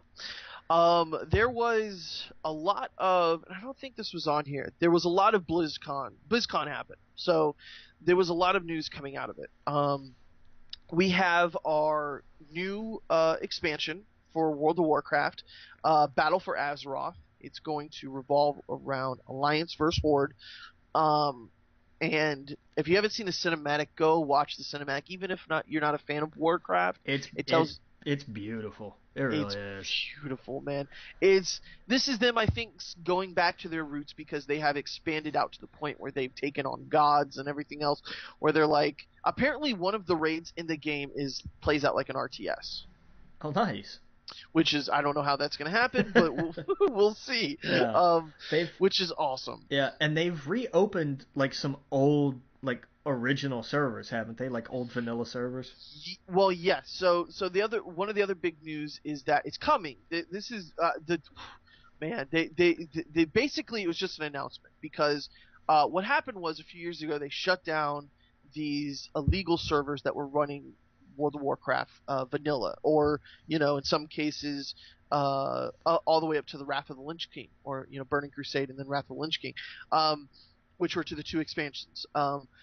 They shut those servers down because they're illegal and whatever. But there was a lot of people playing them.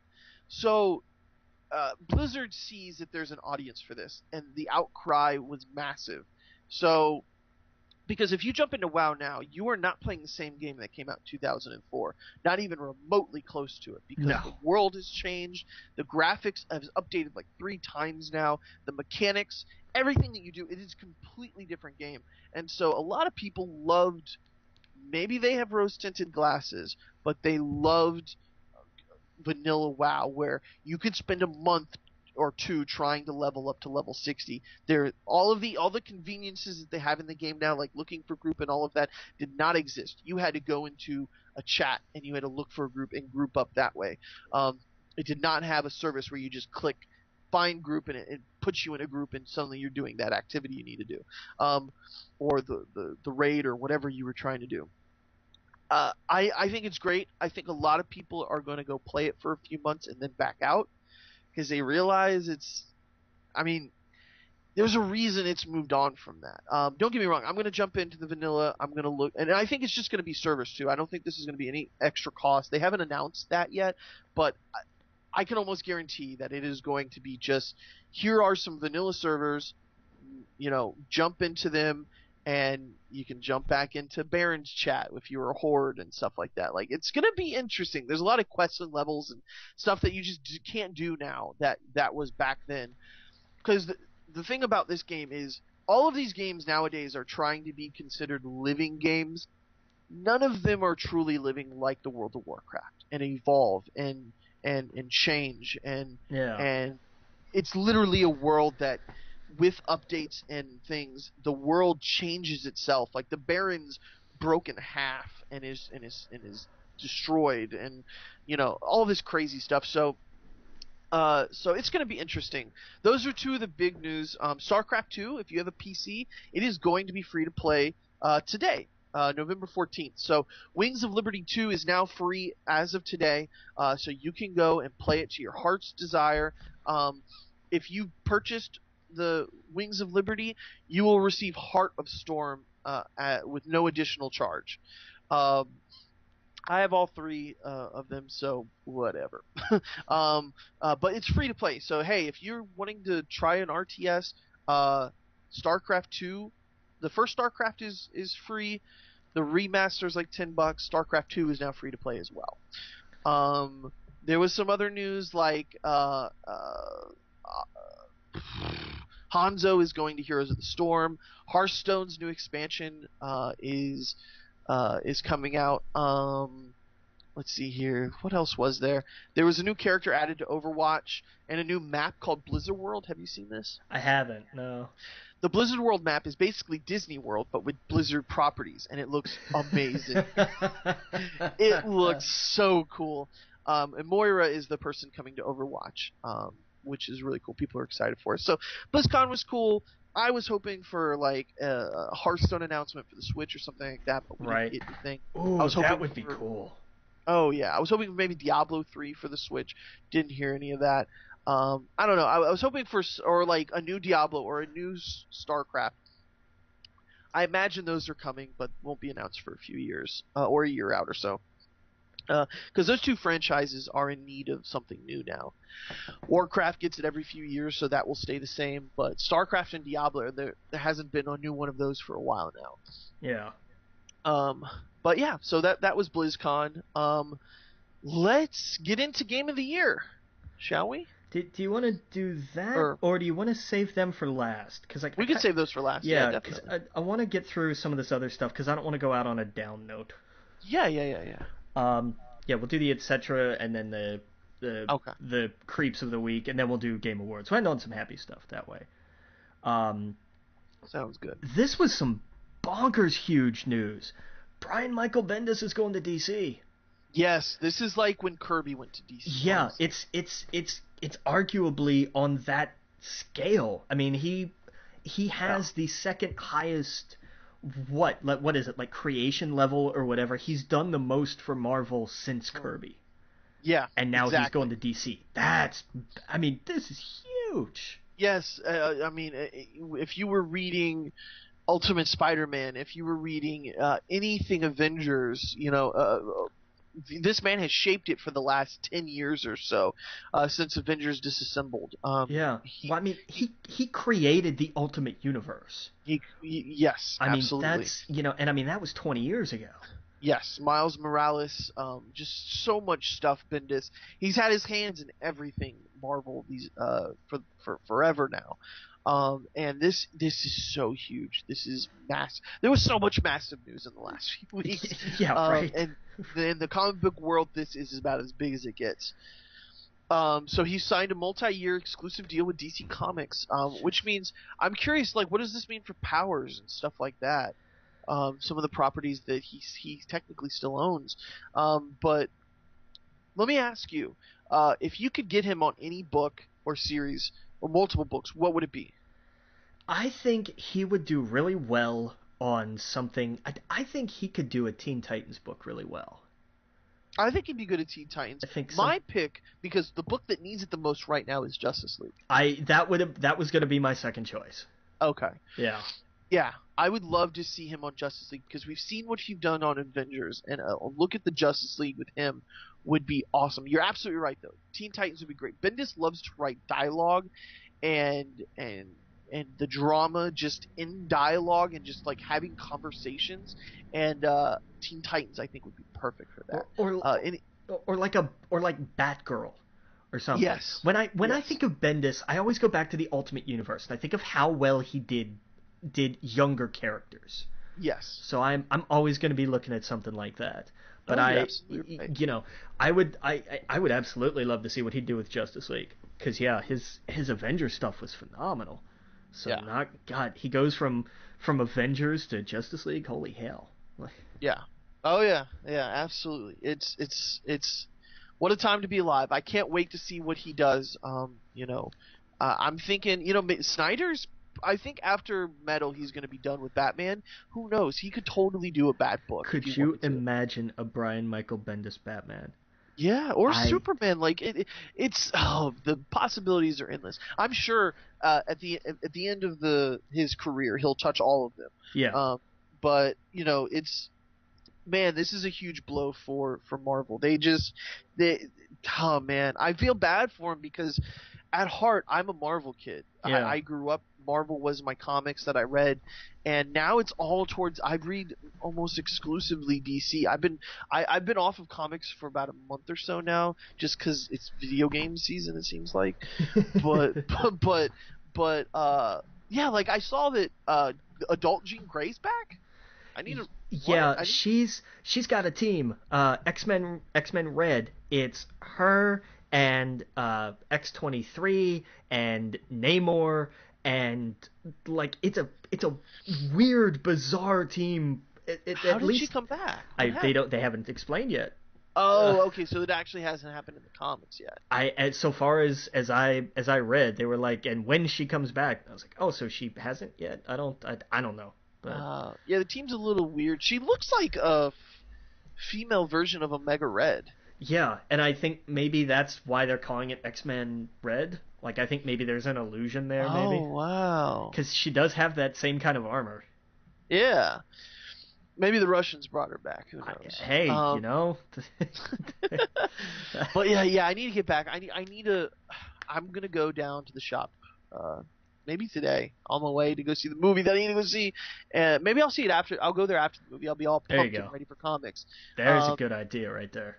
And be like, give me a starting point here where I can jump on and pick up, because I'm all about DC. Been reading DC for a while now, but I want to get back into Marvel so desperately. And that's the sad thing, is like, I'm sure I'm not the only person. I'm sure there's a lot of other people who love Marvel and they're like, just give me something to latch onto.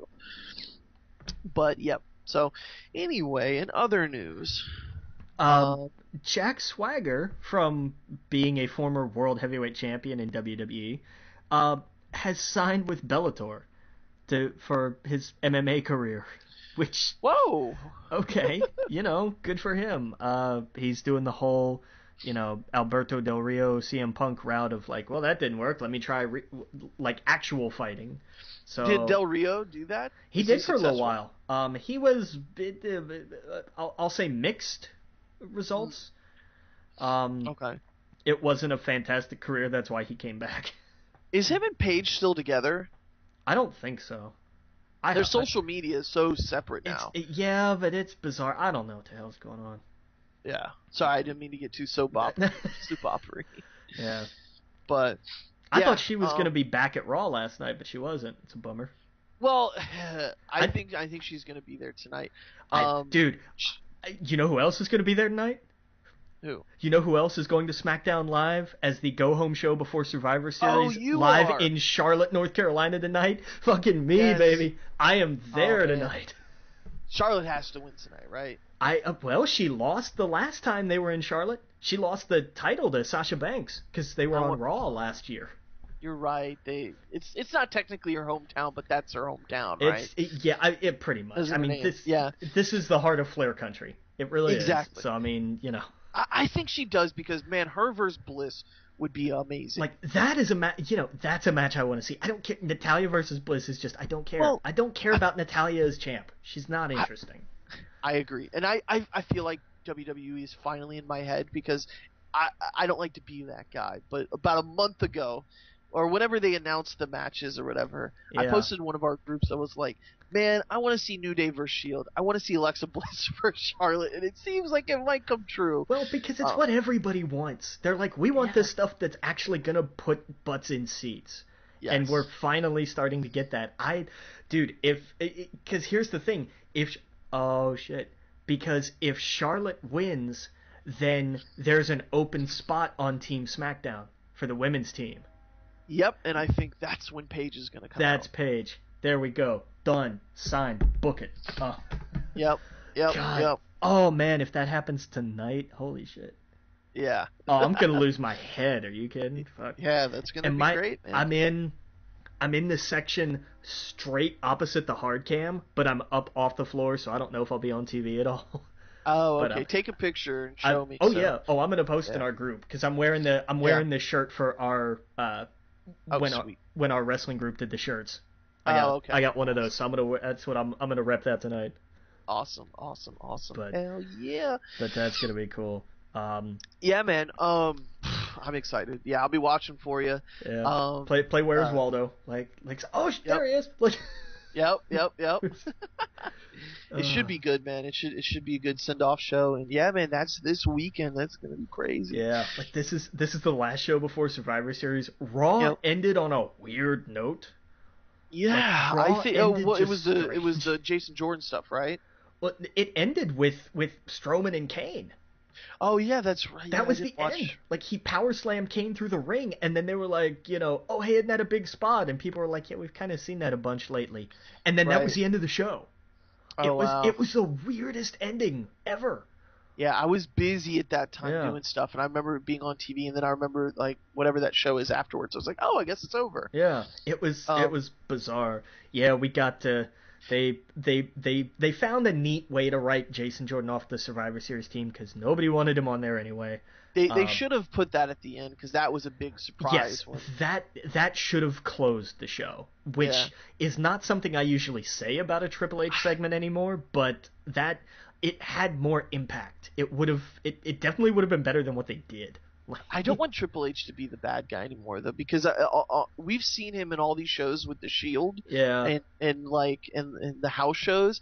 I want a good guy Triple H. Yeah, it's not gonna happen. I would love that, and him and his wife beefing, where like she comes out and he's like, no, and like I want them to beef. Like, she's a McMahon, so this is how she runs her show, and he's like, no, you're ruining it. Like, this is how it's gonna be. I would love Triple H to be a good guy general manager if Kurt Angle leaves. Not gonna happen. This is all building to Triple H and Kurt at Mania, which totally. I'll take that. Hell yeah. Well, I think this is why Team SmackDown is going to win at Survivor Series now. Really? I think Jason Jordan. Oh yeah, I think Jason Jordan's going to go full heel, come in, whatever his he's going to screw up his dad, and he's going to lose the match for him. Yeah. You don't think this is going to be his full heel turn? You don't think we're going to get a Zayn Owens run in? No, I think Zayn and Owens aren't they in trouble?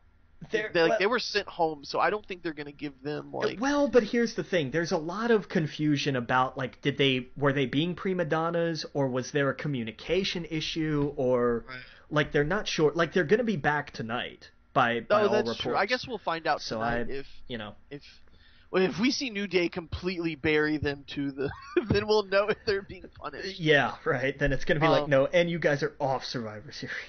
Totally. Right, exactly. So that's going to be interesting. So I don't know. I mean, why wouldn't you have Jason turn heel, be like, this is my one chance to be in a ring match with you, and him go heel, lose it for them, and then Kurt Angle will now blame probably Triple H for everything. Sure, you turned my family against me, blah blah blah, I hate you. Yeah, well, you know what, Kurt, you're fired, da da da. And, Kurt causes trouble or whatever. Like, I'm down for that. Like, it's predictable, but it's okay predictable. Like, it's still gonna be good. And to see those two go one more time would be great. Like, that would be a hell of a match. Yeah. Um, Yep. But I think that's it for the wrestling yeah. news. So let's before we get into the game awards, we do have to have our This Week in Sexual Harassment continued. Right. Matthew Weiner, the creator of Mad Men, was accused by one of his former writing partners, Cater Gordon. They actually wrote an Emmy-winning episode, Meditations in an Emergency. Oh, geez, I didn't see this news. That's crazy. I mean, that's it's it's it's grossly ironic, I think, that Right. the creator of Mad Men is accused of acting like one of the characters in Mad Men, basically. Right. Right. So that sucks. We talked about Eddie Berganza.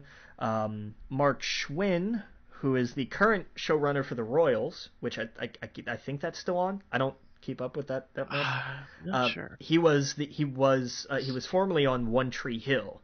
That was his show before the Royals, and the entire female cast and a massive chunk of the crew signed a letter about accusing him of just all kinds of sexual harassment.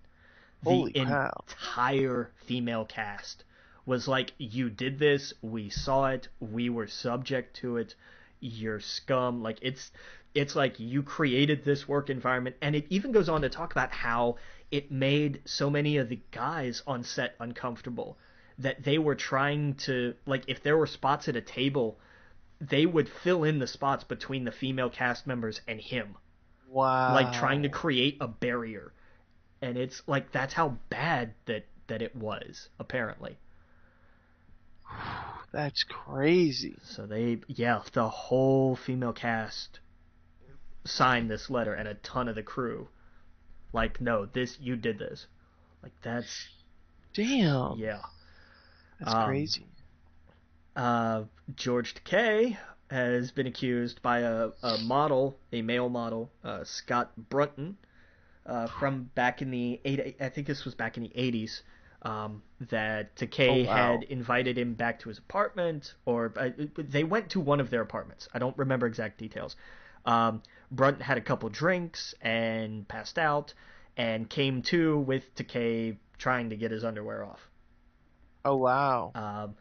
And this is especially bad for him in light of his response to Kevin Spacey's stuff. Right. Where he came out very, this is, how could you, blah, blah, blah, condemning it. And now, you've got somebody turning around and saying, you hypocrite. Right. Basically. And so, yeah. That one sucks. Well, he came out and denied it, didn't he? He did come out and deny it, and then he came out and he blamed Russian Twitter bots for spreading the story. Which... What? Yeah. He pulled up a couple of charts of like, oh, and, my name is trending so much more now because people in Russia don't like the fact that I've been vocal about their leader's anti-gay agenda. Right. So he's like, he came out and denied the story, and then basically blamed the Russians for pushing the story. I mean, I don't know. I guess I'm in two minds of this, because we do have to take into consideration some of these stories might be false. Like, there's no way to prove it. That's that old in the 80s? Well, but I mean, how many times have people how many times did people say that about Cosby? No, that's true. It happened. But this is the only time I've heard about George. It's not like he's got 23 people saying that this has happened. Right, but I mean, does it make it? How much worse does it make it? Like, isn't one a pretty shitty starting point to begin with? But I think I don't know. I think you should look at. I think that every one of these cases should be looked at individually, because I agree. They're very different. Like the one with the One Tree Hill, obviously that was a problem. They all can corroborate or whatever that story. That's something that's very provable. Right. And someone 80 years ago, or I'm sorry, not 80 years ago, but in the 80s, one person, it's hard to, you know what I mean? I'm not going to hold George Takei in the same level of distrust. Especially, I don't know, someone like Kevin Spacey, he came out and admitted to it. Louis C.K. we'll talk about came out and admitted to it. Yeah, I don't know. I'm of two minds of it, because you can't just be guilty because someone said that happened in the 80s. Right, but in Takei's case, I think you can be guilty when a month ago on the Howard Stern show you admitted to groping men. Oh, I didn't hear that. Yeah, he kind of reluctantly, sort of half-jokingly admitted that he was how did he put it? He forcefully flirted, basically. Oh, I didn't hear any of that. Yeah, his defense was to make sure he wasn't sending mixed signals. He wanted people to be clear. That's why he would grab them by the balls. I'd hate for there to be like some false flags thrown out there. You know what I mean? But I'm accusing you of something. I have no evidence, but fuck your career. I can see that happening very easily. And I understand that, but again, and I men in power, gay, straight, doesn't matter. Like this, I'm not, I'm the same thing. Like I don't want this to be true because I really love George Takei, but I just think that's a slippery slope with some people, though. You can't. Yeah, but I don't think this happens. I don't think this is a common thing. This is not like people don't just come out and randomly accuse people. Not really. This is not a wide systemic problem. Right. This is people feeling like they can tell their stories. And this is and this guy had said he had told this story before and people just kind of brushed it off. So I mean, This wasn't like something brand new that he just decided to tell people. He's been telling people, but nobody's been listening. And I don't think we should be setting a benchmark of like, well, if one person accuses you, we don't really know. But if multiple people accuse you, like I get it. If the idea guilty that by the jury of Twitter is what I'm seeing though with that, right?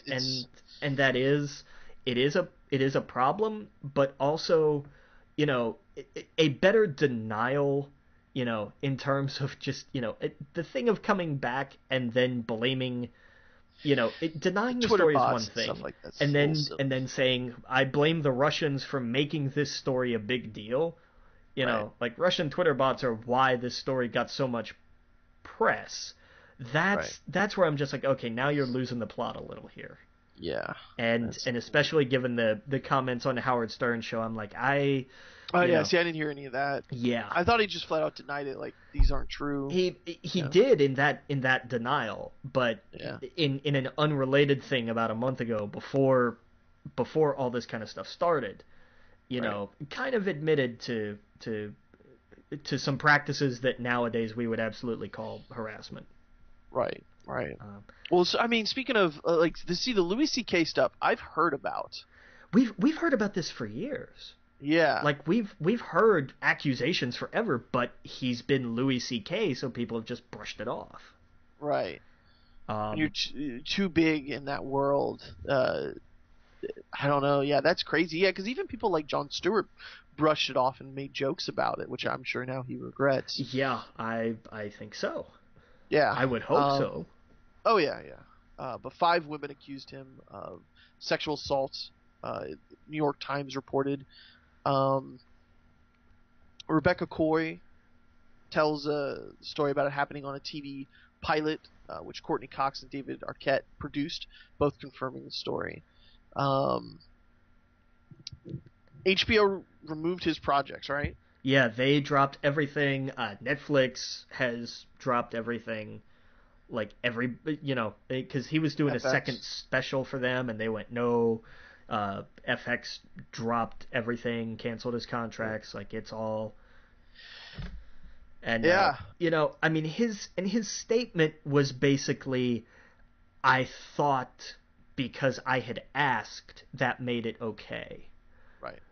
Because he had no understanding of the fact that they felt like they couldn't say no without their careers being in jeopardy. And that's,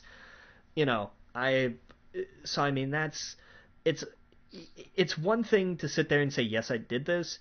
It's another thing to try to like half sidestep it that way. And like I just didn't know it was exactly wrong. Like Well, that's he says that it's obviously wrong, right? yeah. Like, didn't he say that like clearly that's What he said, yeah, he said now I understand what I did was wrong. But I right? mean that's and I it also condemns the system. It's like we've been talking about. I don't doubt that in his mind, because he actually asked, as Mm-hmm. he put it, that he thought that was all that was required, that he just Right, asked these women who were subordinate to him, oh, hey, right, do you mind if I jerk off in front of you? Like, yeah, not understanding that they felt like if they said no or left right, or something, they were in fear of their careers and their livelihoods and their reputations. And right, that's something that's got to be addressed too. This idea of like, no, this is wrong. And, not only do people need to stop doing it, but if somebody comes to you as someone in HR or as a human being in general and says, hey, this happened, help me, right, then then they need to be helped. Like, not, right. uh, I don't just, get it, man. He's got 2 daughters too. Like, what? Why would he think that is anyway okay? just, no. Like, it's insane to me. I don't know. And I mean, we know this isn't over. Right, Every couple days we get more. We get more right. every day. I'm sure there may have been some now, since we've Yeah, been recording probably. right. And it's just Yeah. it's disgusting that this has happened so across so many businesses for so long and is still going on today. Hmm. That people think this is still okay. It absolutely baffles me. Yeah, definitely. Yeah, Um, it's crazy, man. Before we talk about the Game Awards, there was one fun piece of news. Illumination is talking with Nintendo to do a Mario movie. Yeah. What? The Minions people are gonna do a Mario movie. I'm down. I'm Yeah. I'm totally down. Make Do it it. animated. Make it look like Mario. Yeah, Yeah. absolutely. Oh, that sounds good. Sounds good to me. Um, but yeah, let's get into the video game awards. Um, there's a lot to talk about there. Oh, holy crap. Oh, nope, sorry, I had to look at something real fast. Apparently, I was looking at an article for all the awards Kotaku has, and it showed a Han Solo. I don't know if I should spoil this. Never mind, I'm not going to say anything. Han Solo looks a little bit different in Battlefront 2 in some scenes, but you'll find that out. I'm sure he does. Oh yeah. um, but okay, so the video game awards. So there's a lot. Where should we start at the bottom and work our way up, or I start at the top? that's your call, man. You tell me. Let's go to the bottom. Are you on the website? Yeah, So the bottom would be like best Chinese best game. Chinese game. Which I think is just awesome that that's a category. Yes. I know absolutely none of these games. Oh, are you well, kidding me? well, Monument Valley 2, go download that right now. I was gonna say that's not true. I have heard of Monument Valley too, Oh but yeah, I Monument Valley 2 and Icy. Icy's cool too. Icy goes places. okay, neat. I Icy's very.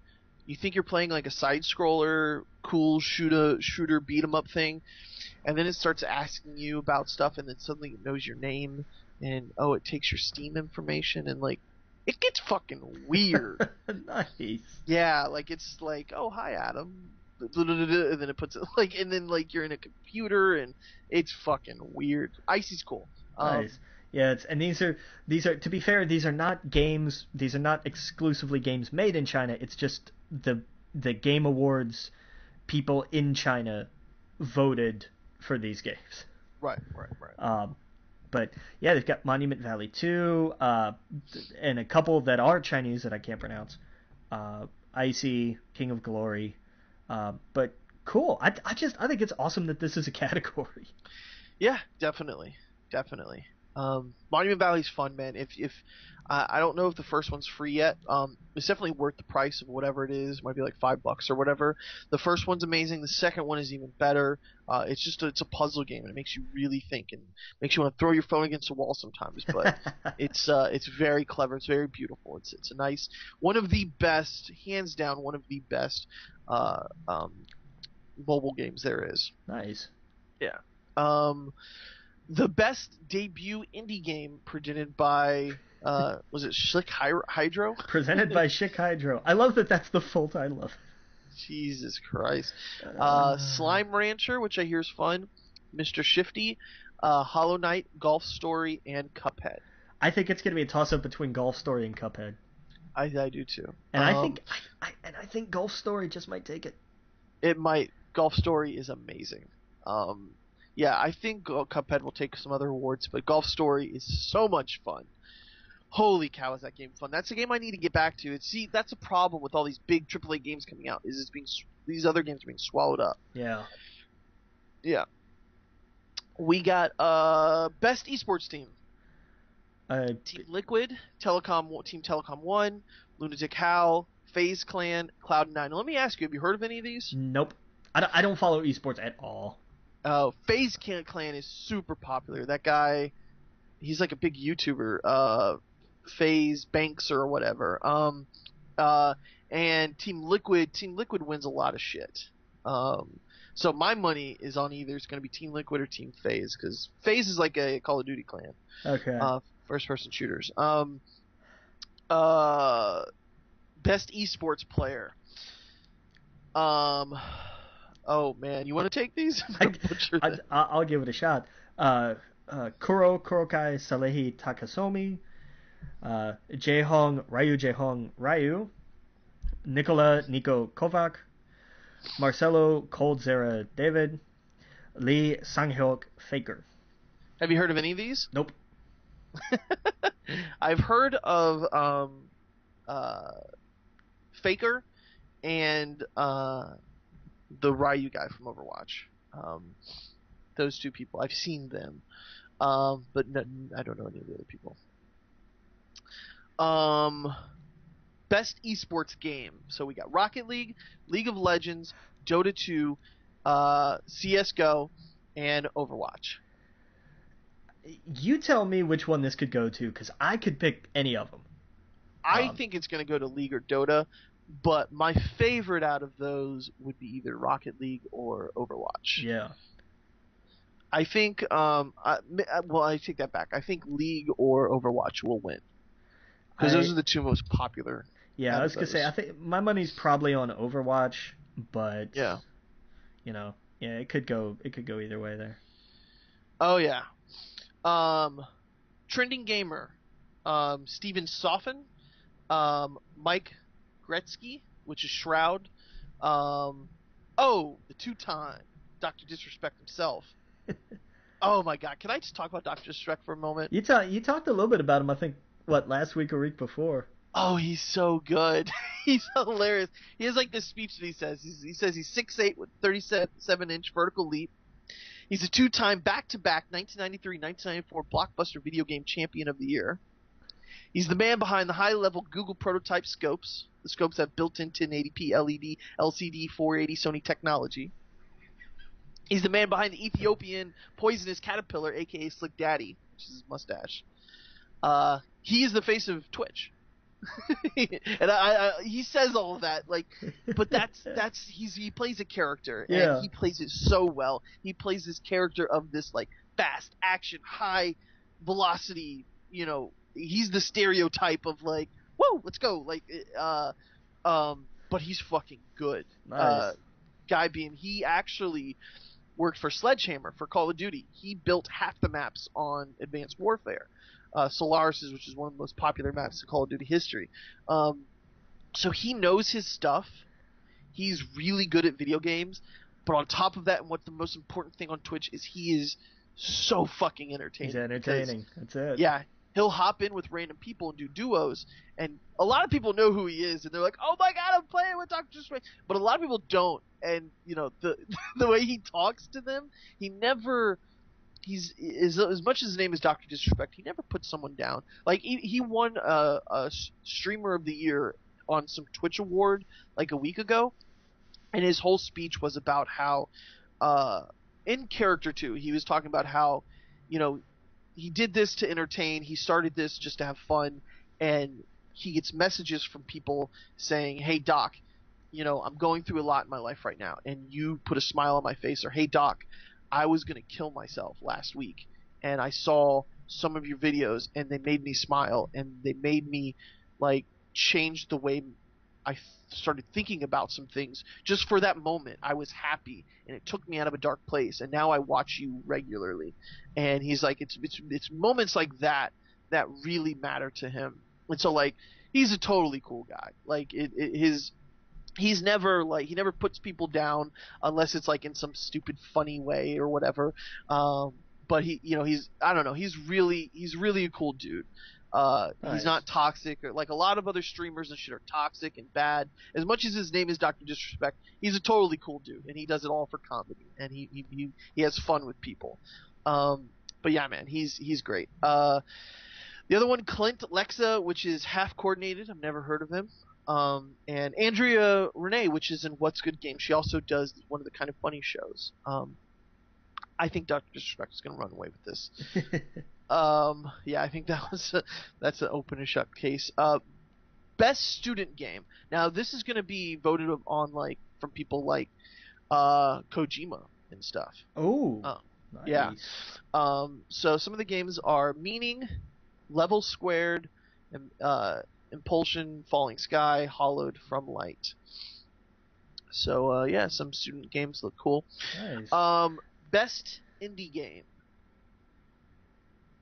Pyre, Night in the Woods, Cuphead, or Prior. Sorry, I'm an idiot. What Remains of Edith Finch, and Hellblade, Sinta's Sacrifice. Have you played any of these? No, I haven't. I've played Cuphead and Night in the Woods. No, actually, I haven't played Cuphead. What am I talking about? So have just, I? I don't know. Have you? I have it, but I don't think I've played it yet. Oh, okay. Yeah. Night in the Woods is cool. I don't know. I think this would go to Cuphead. Probably. Yeah.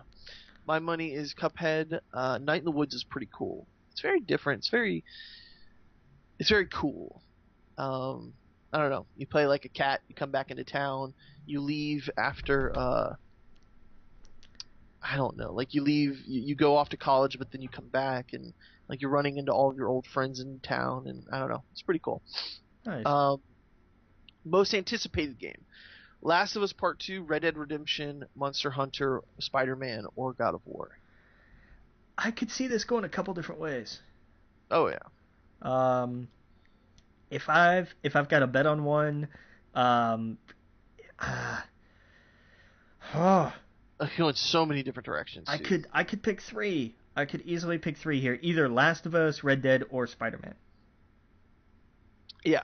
I think, you know, people are kind of like low-key hyped about Monster Hunter, and yes. You know, PS people are just like, oh sweet, God of War, you know, like.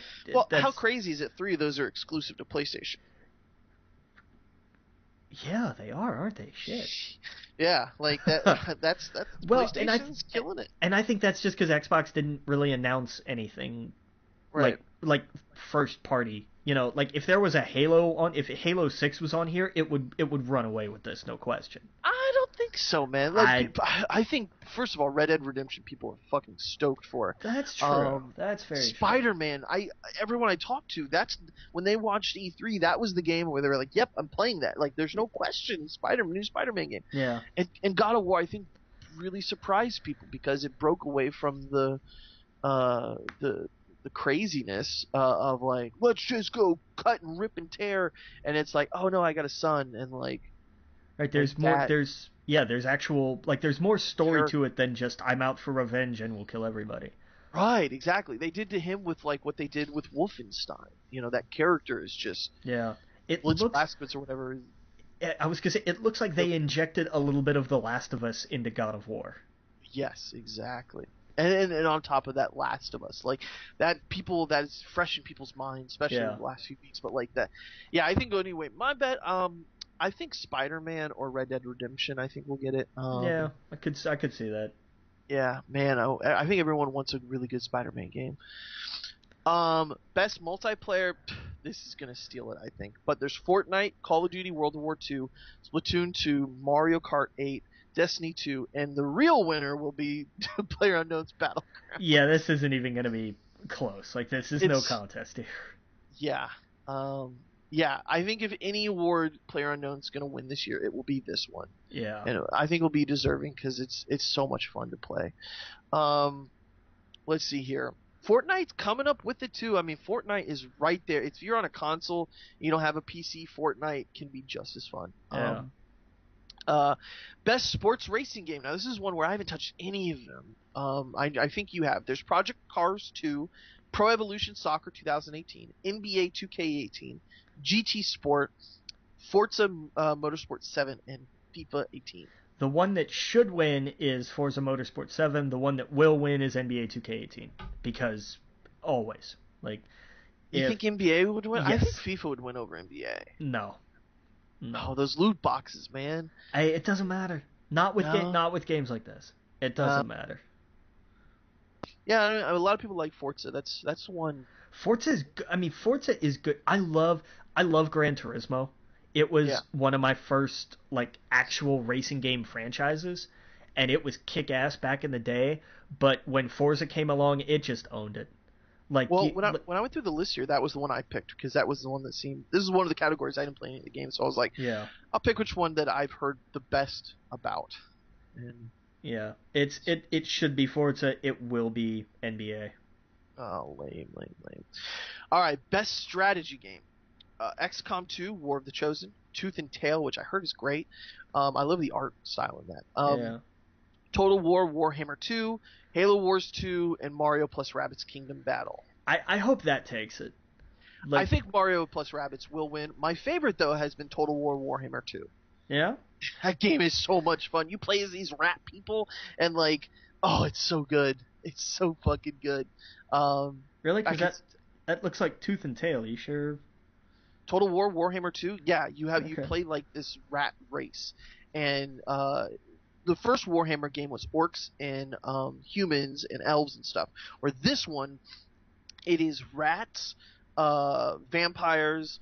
There's like two different kind of elves, and then there's lizard people, which are like lizard people, but they like ride dinosaurs, and they have dinosaur mounts, and they're lizard people, and like their big boss guy is a frog that sits on a throne. Yeah, no, it's fucking wacky and crazy, and the rat people are the best because they're chaos. They're nothing but chaos. They are very weak, but you can bring them up from anywhere on the field. They just come up out of nowhere, surprise the enemy. It's the best kind of playstyle for me because I don't know what I'm doing, so I just go fucking bananas, and they don't know what to happen. Yeah, the elf race, one of the elf races. There's like the dark elf and then like the high elves.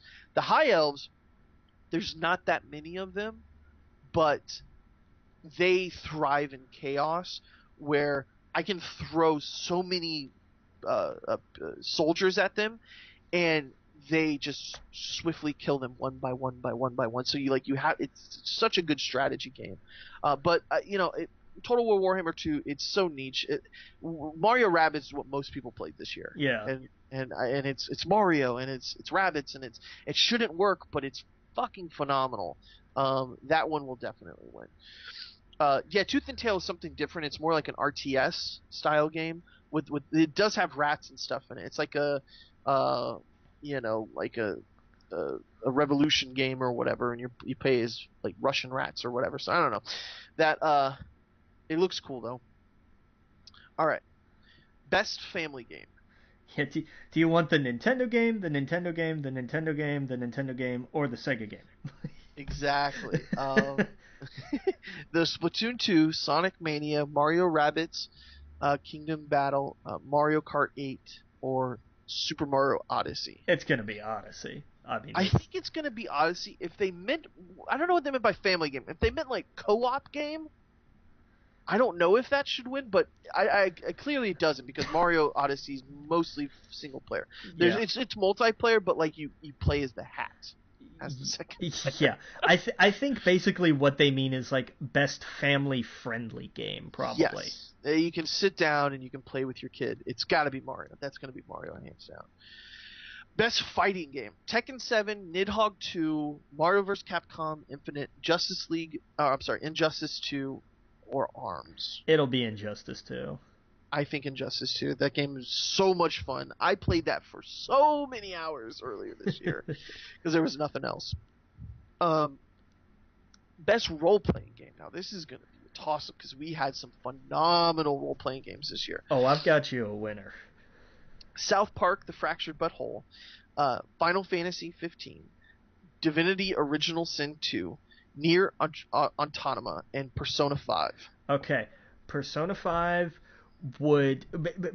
may be, pound for pound the best out of all of these. You could make that argument, that or Divinity, but it's gonna be South Park. I think South Park's gonna win it. Because the popularity, of course. Yeah, but it was also damn good. It may not, like I said, it may not be technically the best, but it was awesome. It was a great role playing game. It was an improvement on the Stick of Truth. It was exactly what a sequel should be. It was bigger. It was better, and that's. I need to play more of it. It's one of those that got swallowed up. Yeah. I spent too much time doing dumb shit during that when it came out. Divinity: Original Sin, man. I've talked about that before. That game goes places. It does fun, crazy things that other games just don't even come close to. And Persona 5 as well. If you're looking for like a traditional JRPG game that gets weird in Japanese, Persona 5 is your game. And Nier Automata, I never played it, but people love that game. This category is these are all massive games. Yeah, for the respected audience. Yeah, I mean, Nier Automata kind of suffered the same thing the first one did, which was like a lot of people didn't play it, but the people that played it loved the hell out of it. I was one of them. I didn't play a lot of Automata, but I played the first Nier ridiculously. And and I freaking loved it.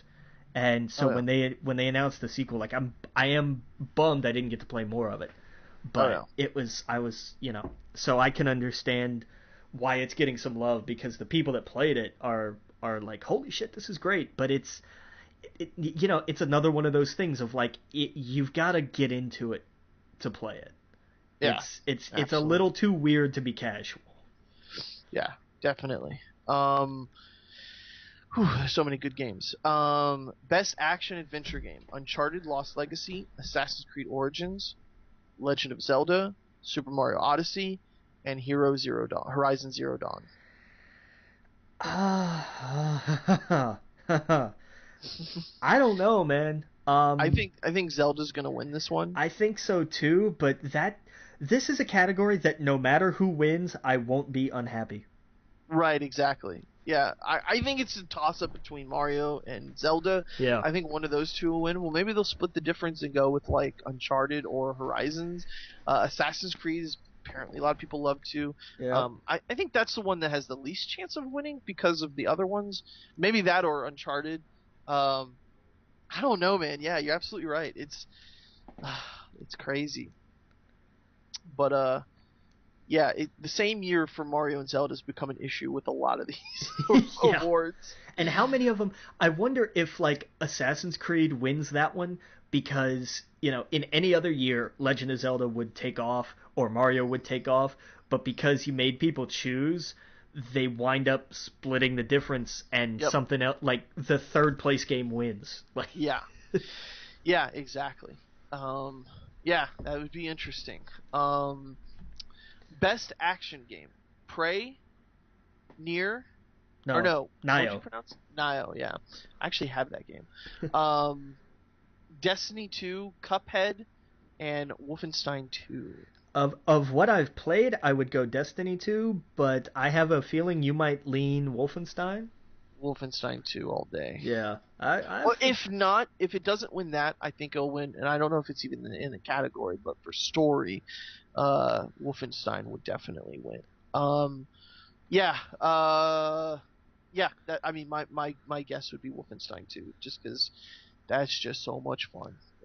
But it's the story that really the story is better than the action in that game. If that makes sense. Yeah, yeah, It makes it interesting. Yeah, so I don't know. Yeah, I think it would be Wolfenstein. Best VR AR game. Uh, I think there's one clear winner, but there's Super Hot VR, Star Trek Bridge Crew, Lone Echo, Farpoint, and Resident Evil 7. I think the winner is going to be Super Hot VR. I think so too. Or Star Trek maybe, but Super Hot is, man, that game is perfect for VR. You know, here's the funny thing. I made a lot of jokes about Star Trek Bridge Crew. I've seen so many people play it. Like, Yeah. it's genuine. Like, it really took off. And Yeah. Oh yeah. So I'm, hey, I'm always happy to be wrong. Yeah. But oh yeah. I think for sure it's going to be Super Hot VR. Yeah. It could be Resident Evil 7, and I say Yeah. this because it was like I was surprised at how good that game was. Yeah. I was legitimately surprised, and it was creepy as hell. I think most people were. Yeah. Oh yeah. It's a good game. Let's see here. We got Best Handheld Game, Poochie and Yoshi's Woolly World, Monster Hunter Stories. Monster Hunter Stories, I never saw that. Metroid Samus Returns, Ever Oasis, and Fire Emblem Heroes Shadows of Elentria. It's going to be Metroid. I think so too. Monster Hunter Stories, what's that? I don't know. Is that on 3DS? Yeah, it would have to be. Monster Hunter Stories. I imagine they did like because you know how, what am I thinking of? Well, because riding a dragon. Because like Fire Emblem always has like 10 different handheld spin-offs that nobody's ever heard of. Right, like Pokemon 2. No, that's what I figured, but the art looked really cool in that. Yeah, though. I mean, the art looks great. But I'm with you. I think I vaguely remember hearing about it. It's like how many Final Fantasy spin-offs are there that nobody knows? Like That's true. Like World of Final Fantasy. Nobody played that. Handful of people, but like World of Final Fantasy was like Pokemon. Yeah, exactly. Yeah. What was the game that was so fucking cool? It was Monster Hunter. Was it Dragon Quest or? Are you thinking of like the Minecraft version of Dragon Yes. Quest? Yeah, that was Dragon Quest Heroes, I think. No. That's the one. Oh, hold on. Okay. Which one are you thinking of? Is it Dragon Quest Heroes? I think it is. I think Dragon Quest Heroes was the one where they like fight that Japanese series where it's like a whole bunch of samurai on the screen at once. No, it's not a Dynasty Warriors game. Yes, Dragon Quest Heroes is the Dynasty Warriors game. Is it? Okay. Yes. Well then, what the hell is? Fuck. Just Google Dynasty or Dragon Quest Minecraft. Dragon Quest Builders. That was it. And that was super fun. The sequel's coming out on the Switch. Oh really? Ooh, nice. Yes. Nice. Yes. That's kind of perfect for it. Where were we? Okay, yes, best mobile game now. Now this is for cell phones. Super Mario Run, Old Man's Journey, Monument Valley 2, Hidden Folks, and Fire Emblem Heroes Shadows of Incheria. Oh, that's on twice. Oh, okay, I guess it counts. Yeah. My favorite's Monument Valley 2, but I bet people are going to vote for Super Mario Run. I think you may be surprised here. I think Monument Valley 2 actually takes it. Yeah, for a mobile game, like because this is not the average gaming public. Like right. if this was just like a general awards show, if this was like the MTV Game Awards, you know, like then it would be Super Mario Run, no question. Right. But these are people that are in the know and they've been playing these things. Right. So I think Monument Valley 2 wins. I do. Yeah, it's so good. Best ongoing game, which is interesting. Warframe, Rainbow Six Siege. God, that's Overwatch. still a game. That's right. Yep. Overwatch, Grand Theft Auto Online, Destiny 2, and PlayerUnknown's Battlegrounds. Well, there's definitely a clear winner here. Yeah, I think Battlegrounds is gonna win. I think there's just no question, given Yeah. the scope of it and the size of it, that Grand Theft Auto Online just runs away with this. There's no way it does. I keep forgetting this is from like 7 years ago now. Yeah, Like, it totally could. Like GTA 5 was honestly what, 2011? Yeah. I mean, it's nuts. It's crazy. But more probably 2012, I think. God. Whew. But still, like they are still providing content for it. Like they're still keeping this going. Yeah. But yeah, no, it's gonna be PUBG. Like that's Yeah. I think it will be too. Games for Impact, which basically are for thought-provoking games with a profound pro-social meaning or message. Please Knock on My Door, Night in the Woods, Life is Strange Before the Storm, Bury Me My Love, What Remains of Edith Finch, and Hellblade. I think it's going to be Night in the Woods is what I played, so that would be my pick. I don't know what I didn't play any of these other games. Yeah. I have no idea. Like I haven't played any of these, so I couldn't tell you. I have Hellblade a lot of people like, so I don't know. Oh. Yes. Best performance. You want to take these because I'm going to butcher the names. Yeah, sure, I'll go for it. Melina Juergens for Hellblade, Laura Bailey, Uncharted: The Lost Legacy, Claudia Black, Uncharted: The Lost Legacy, Brian Bloom, Wolfenstein 2, Ashley Birch, Horizon Zero Dawn. This I call it in the air. Like this could honest to God go anywhere. And I'd be fine with it. Personally, I would go with Ashley Birch. That character is amazing, and she sells the hell out of it. She does. But I mean, any of these, like, here's another one of just like I don't care who wins really, because they were all fantastic. Right. It's interesting to me. There's no you notice who's missing here? Who? The two. Oh yeah, that's true. Yeah. What were they in this year though? I don't think anything. Yeah. And that's what's really curious. No Nolan North, no Troy Baker. Yeah. And when you take them out of it, and who do you have left? A lot of female performances. Yeah. And I dig it, man. Yeah. I really dig it. Oh, definitely, because those two always run away with it. So I'd yeah, like to see and deservedly so. Like it was my favorite Troy Baker joke. Somebody asked him, how do I get into voice acting for video games? And he said two things. One, buy a good microphone. Two, wait for Nolan North and I to die. And meant comedically, but just the idea of they are in everything and they are that good. Right. Yeah. But I always love seeing more. I always love seeing them not nominated, because that means I don't really know who's gonna win. Right. Yeah, absolutely, man. Yeah, I don't know. I think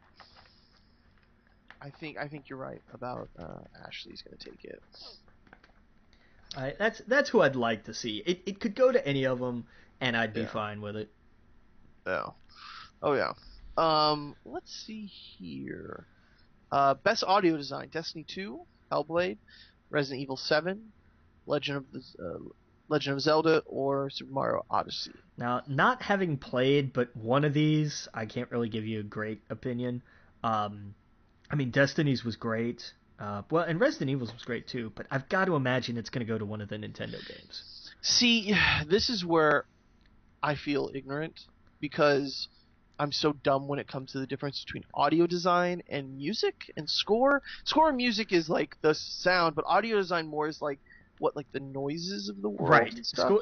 Audio design is basically everything that's not dialogue or music. That's tough, because Resident Evil has some creepy shit. Yeah, it does. It really does. Yeah. So Zelda's cool, but I think I'd pick Mario over Zelda because of the weird noises of everything you jump in and you make, and the squishy and the. But Resident Evil, I don't know.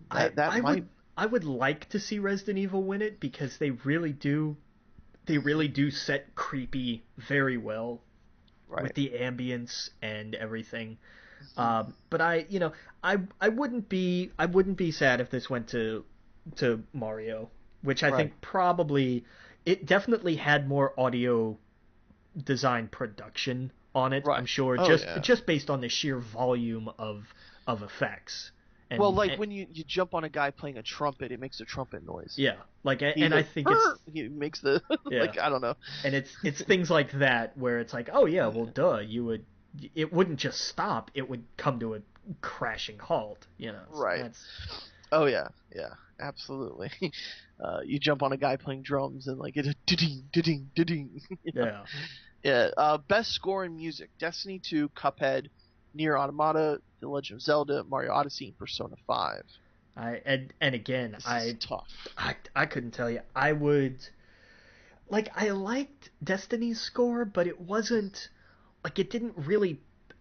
I don't know. Uh, It felt almost. I don't want to say generic epic music, but it kind of did. Like it served its purpose.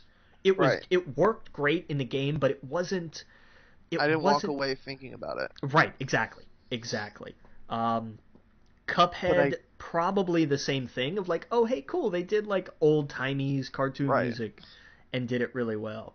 Um, I don't know, man. Yeah, I didn't play Nier.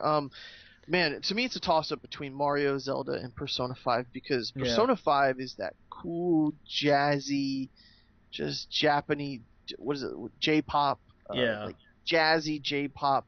Like, oh man, it's so stylish and so cool and so sexy. This is such a cool soundtrack. Mario, you got that fucking New Donk City song stuck in my head right now. Oh man, the music in some of the levels, they just take you back and it's so good. yeah. Um, The Legend of Zelda as well. Like the music in that game is so awesome, and yeah, to me it's a toss up between those three. Yeah, this one I don't know who's gonna win it. Um, Maybe Persona. Maybe they split the difference between Zelda and Mario for this one. Yeah, they might. Yeah, best art direction. I think there's a clear winner with this. But it's in a year where there's so many cool art, like arty games, like the colors and everything. Destiny 2, Cuphead, Zelda, Persona 5, and Horizon Zero Dawn. I mean, here's the thing. Destiny looks like Destiny, which Right. is which is but which is in its own right awesome. Yes. Cuphead has It's gonna a win. style we haven't really seen in video games, Yeah, I think and Cuphead's absolutely gonna win with art direction. that's He, awesome. Zelda, of course, just gorgeous, just yeah. absolutely beautiful. Mhm. Persona looks like a Persona game, and Mhm. that's its own style, and it's awesome. But I think the dark horse here is Horizon Zero Dawn. You think? I think because you watch that first E3 trailer way back, and Uh it's huh. like, oh, this looks cool, and it's kind of primitive, and people are little, what in the fuck is that giant robot dinosaur doing here? Right. Right. And No, I agree. I don't think it'll win. I don't think I think it'll go to Cuphead or Zelda. But Yeah. but don't be surprised if It, people remember, oh, you know what was really different and cool looking? The right. stuff in Horizon. So Right. keep your eye on that. It's a long shot. I grant you, especially given everything else that's in this category. All these categories are freaking stacked. It's insane. Right. I think outside of Destiny, the other games in this category, if any of them would have released last year, they would have won. Yeah. That's how Matt like this. Honestly, I think this is the best year of video games. I don't think anything's gonna come close. Yeah, To me personally. yeah, we keep saying that, but like every so often we get one where it's like, oh, and then look what Nintendo did or something. Right. Yeah. Like I'm going through this list and like we've got two Mario games that are fantastic. Yeah. Very different. We got a Zelda game. Um, we got awesome fighting games. We got the strategy games. It just blew me away, like Total Warhammer, and the RPGs like Divinity, like just fucking crazy amount of games. The Nintendo games, the Battlegrounds, games that I still haven't played yet, like Cuphead and Nier, and the games that like Persona 5. Just I can't think of another year that was this stacked. But hold on, let me get back to where we're at. Best art direction. Yeah, I mean, I think Cuphead is gonna win. Persona 5 is the most stylish game I've ever played. I just Yeah. haven't played Cuphead. And Zelda, man, oh, it looks so good. Whew, yeah, it's gonna be a tough one. Best narrative. Okay, so this is the one I think Wolfenstein is gonna win, but it's the choices are Wolfenstein, What Remains of Edith Finch, Nier, Hellblade, and Horizon Zero Dawn. Yeah, I'm all right with that. I think it will because it's those moments that you walk away from and you're like just fucking mind blown, smithereens. It's so good. But yeah. So yeah, I think that one will take it. Best game direction. Now, see, what's the difference between that and what's the difference between that and narrative? Narrative is the actual story. Game direction is kind of the overall implementation of we have a vision for what this game should be, so now we have to execute it. Okay. We got Wolfenstein 2, Resident Evil 7, Legend of Zelda, Mario, and Horizon Zero Dawn. And I think this goes to either Mario or Wolfenstein. Yeah. Because of what's unique in each of them. And I think maybe Mario edges it a little bit on that. Yeah. Because the idea of game direction is also on a technical level. It's also on a gameplay level of, with the hat mechanic in Mario. Right. That's gotta walk a real fine line of going between hokey or just broken. Right. I agree. I if I could mention Zelda for just a moment. Go for it. What's awesome about Zelda, and in Mario the same way, is in Zelda when you get to anywhere in the game, and I might have even talked about this a few hours ago, I don't know, but when in Zelda, the developers have talked about, and it's very true, at any point in the game, anywhere you're at, you can look around you, and there's something in the distance that's unique or different, or something that you can go explore. Yeah. In every spot in that massive game. They did not want it to be a big empty world. They did not want you to feel like there's nothing to do or nowhere to explore. And I love that. I love that in any direction you look in that game. Oh, what? There's a skull up on top of that mountain. I'm gonna go explore that. You get to the skull, you do that whole thing. What is that? A sword down in a stone in the water over there? Okay, I'll go look at that's just, I can't even imagine having developed that kind of thing where anywhere you go in the game there's something to do or something to see in the distance. Yeah, that's a good point. So yeah, I don't know. Yeah. Oh, this whole category is a toss-up for me. Because the direction's awesome in Resident Evil as well, and same with Horizon Zero Dawn. Like, fucking dinosaurs and robot dinosaurs in the future? Come on. Yeah. It's crazy. All right, and last but not least, Game of the Year. Zelda, Mario, PUBG, Persona 5, and Horizon Zero Dawn. Mario. Like, it has to be. I think Mario will win, yeah. It's a hell of a category, and I love that Persona 5 is in this category. I really do. I did not play it. So good. I really, it's the kind of game that like I can look at and admire and know that I'm just never gonna get into. I've been like that with all the Persona games, where I'm just like, this looks awesome, but I know it's not my kind of game, and I've tried them, and it's just not, and that's fine. That's my own thing. But I can look at them and appreciate, like, yeah, this deserves to be in this conversation. But I think it's got to be Mario. Yeah, I think the dark horse will be PUBG. Possibly, yeah. And there's a part of me that would love that because it would make people lose their minds. Oh my god, Twitter would freak out. Twitter would, and I think because this is based on people voting, I think people are crazy enough to bet on that. That's or true. To vote on that. That's true. And look, there's a genuine argument to be made for it. It would absolutely be an upset, no question. It would be an upset. I think, I mean, personally, I'll say this. I've had more fun in PUBG than any other game this year, and I've played all of these games. Yeah. I have had way more fun with my friends. Fucking when you win chicken dinner, I have not had that moment in Zelda. I've not had that moment in Mario, Persona, or Horizon. That adrenaline rush that you feel when you have beaten everybody in the server, and I did it with the team, the Talking Games team. We're all cheering. I fucking jumped out of my seat. My headphones fell off my head because they got yanked. I was so excited. That experience in a video game is just it's hard to compare or to describe at all, because it's rare to get that, and I didn't get that. And the other ones are fun, and I love where they go, and they're beautiful games, but that's why I think that might be the dark horse, because there's thousands of other people who had that same experience I did, and will have now that it's going to be on Xbox. I think the controversy is that it's technically not out yet. But wouldn't that be a hell of a thing? Like these monstrously polished, amazing games get beat by a beta, like. Right. Well, it's not a beta. Well, but it's not out yet. Like it 1.0 comes out this month though. It's still not out yet.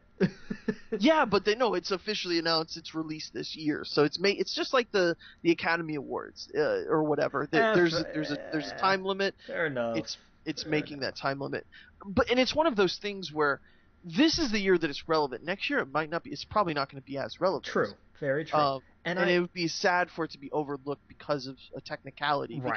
Because to me, what does that even mean again? Because most games these days, I just downloaded a patch for fucking Battlefront that was massive on day one. So and the game changed massively on day one. So I don't know. What does it mean anymore to be in what do you call it?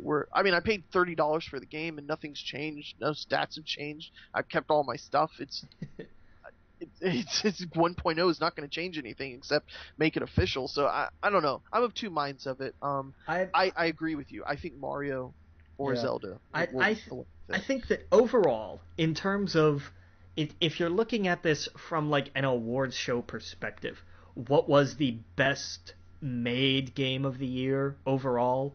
It goes to one of those two.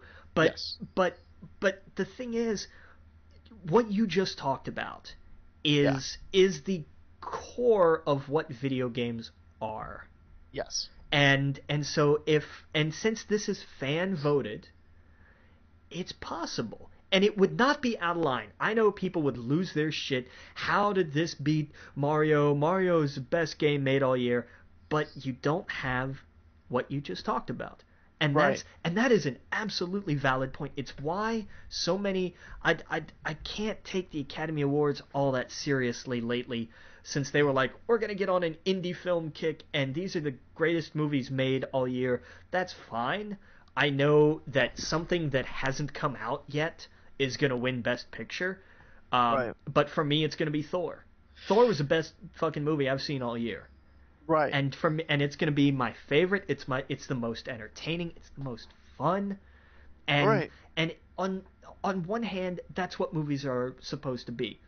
You know, they are entertainment. You can present that a number of different ways. Right. That's why we have all these different genres. But that's, you know, at the core of it, these media are all entertainment. Yes. And you can be artistic and entertaining. You can be artistic and thought-provoking. You can be thought-provoking and entertaining. You can do this any number of ways. Yes. But at the end of the day, you know, so if, you know, basically this is my way of saying if PUBG beats Mario and Zelda, I'm gonna laugh and toast and wish them all the best because they've earned it. They totally earned it, I think. It will absolutely have been earned because it's not some political garbage of like, well, you know, we decided to choose this because of blah, blah, blah. People had more fun playing it, then that's what they picked. And if that's what they picked, then more power to them. Right, exactly. And I think any of these games, the same thing can be said for them. Like Persona 5, man, it's so fucking sexy and stylish. It's gotten me into JRPGs where things like Final Fantasy I just haven't been able to get into. Yeah. But Persona 5 was the game where I was like, oh fuck, this is so cool. There's like a demon sex thingy, and you gotta, or what do you call it? I don't know. It's like some weird creature thingy. There's all these weird, I don't know. I love that game. All of these games I love. But yeah, like I said, man, PUBG just, it's that raw emotion that it gets out of you that you're just not expecting. Before I played PUBG, I just saw streams, and for the life of me, I couldn't figure out why anyone would like that game. It looks like an old PC game that's broken and whatever, and I'm sure that's what most people's perception of it is, that it doesn't touch it. But once you get your hands on it and you start playing it, and then you get to a top 10 scenario, whew, your blood's rushing and you got the scope on, and you might be dying a little bit. The circle's getting closer. And oh man, there's no feeling like that in video games right now, because it's not like Call of Duty where you just die and come right back, and die and come right back, die and come right back. It's crazy, and I think if there's a dark horse, it's PUBG. But yeah, I don't know. It's a toss up, man. I'm telling you right now, it is the greatest year of video games. I have no problem saying that, because other years it's like, yeah, there was a great Zelda and Mario out at the same time, and like maybe 3 or 4 games. Look at this list: Wolfenstein, Mario, Zelda, PUBG, Horizon Zero Dawn, Persona 5, Resident Evil, Cuphead, Destiny 2, which is okay. Look at this list and tell me, that Uncharted game, Divinity Souls 2 or whatever. I'm butchering these names real fast, but like, tell me there's not a better year. I mean, tell me what other year could top these games? South Park, Fractured But Whole. I can't think of another one. Sonic Mania, Mario Rabbids. It's a hell of a year, man. Yeah, like there's something for everybody. Fortnite, yeah. These are all different weird games. Indie games too, man. Like the Night in the Woods and stuff like that. And that's why I don't think there should be. You got to have your rules. You got to have whatever. I think Game of the Year can be a 4-hour indie game. I think Game of the Year can be something like PUBG, as long as it's officially released. As broken as it is. Hell, I love broken games. Look at Skyrim. Yeah. Skyrim's broken to hell, but fuck, man, that game goes places with you. You feel like, I need to get back into that world and slay dragons and do this and do that and get crazy. I think Skyrim is clearly what inspired things like Breath of the Wild. That's crazy when something like Skyrim inspires Zelda to do better and be better and go back to its roots. That's I don't know. I'll get off my my stool there. But yeah, man, I think that's it. I think that's wrapping it up. We've gone way over, but I hope you guys are still with us. We'll be back next week, same time, same place. We'll be back on the N.FM very soon. Make sure you go to our Twitter at WeGeekPodcast, at the Logan Witt, at Adam Estep. Email address wegeekpodcast@gmail.com. Go give us a review, rate us on iTunes, and we'll see you next week, Captain.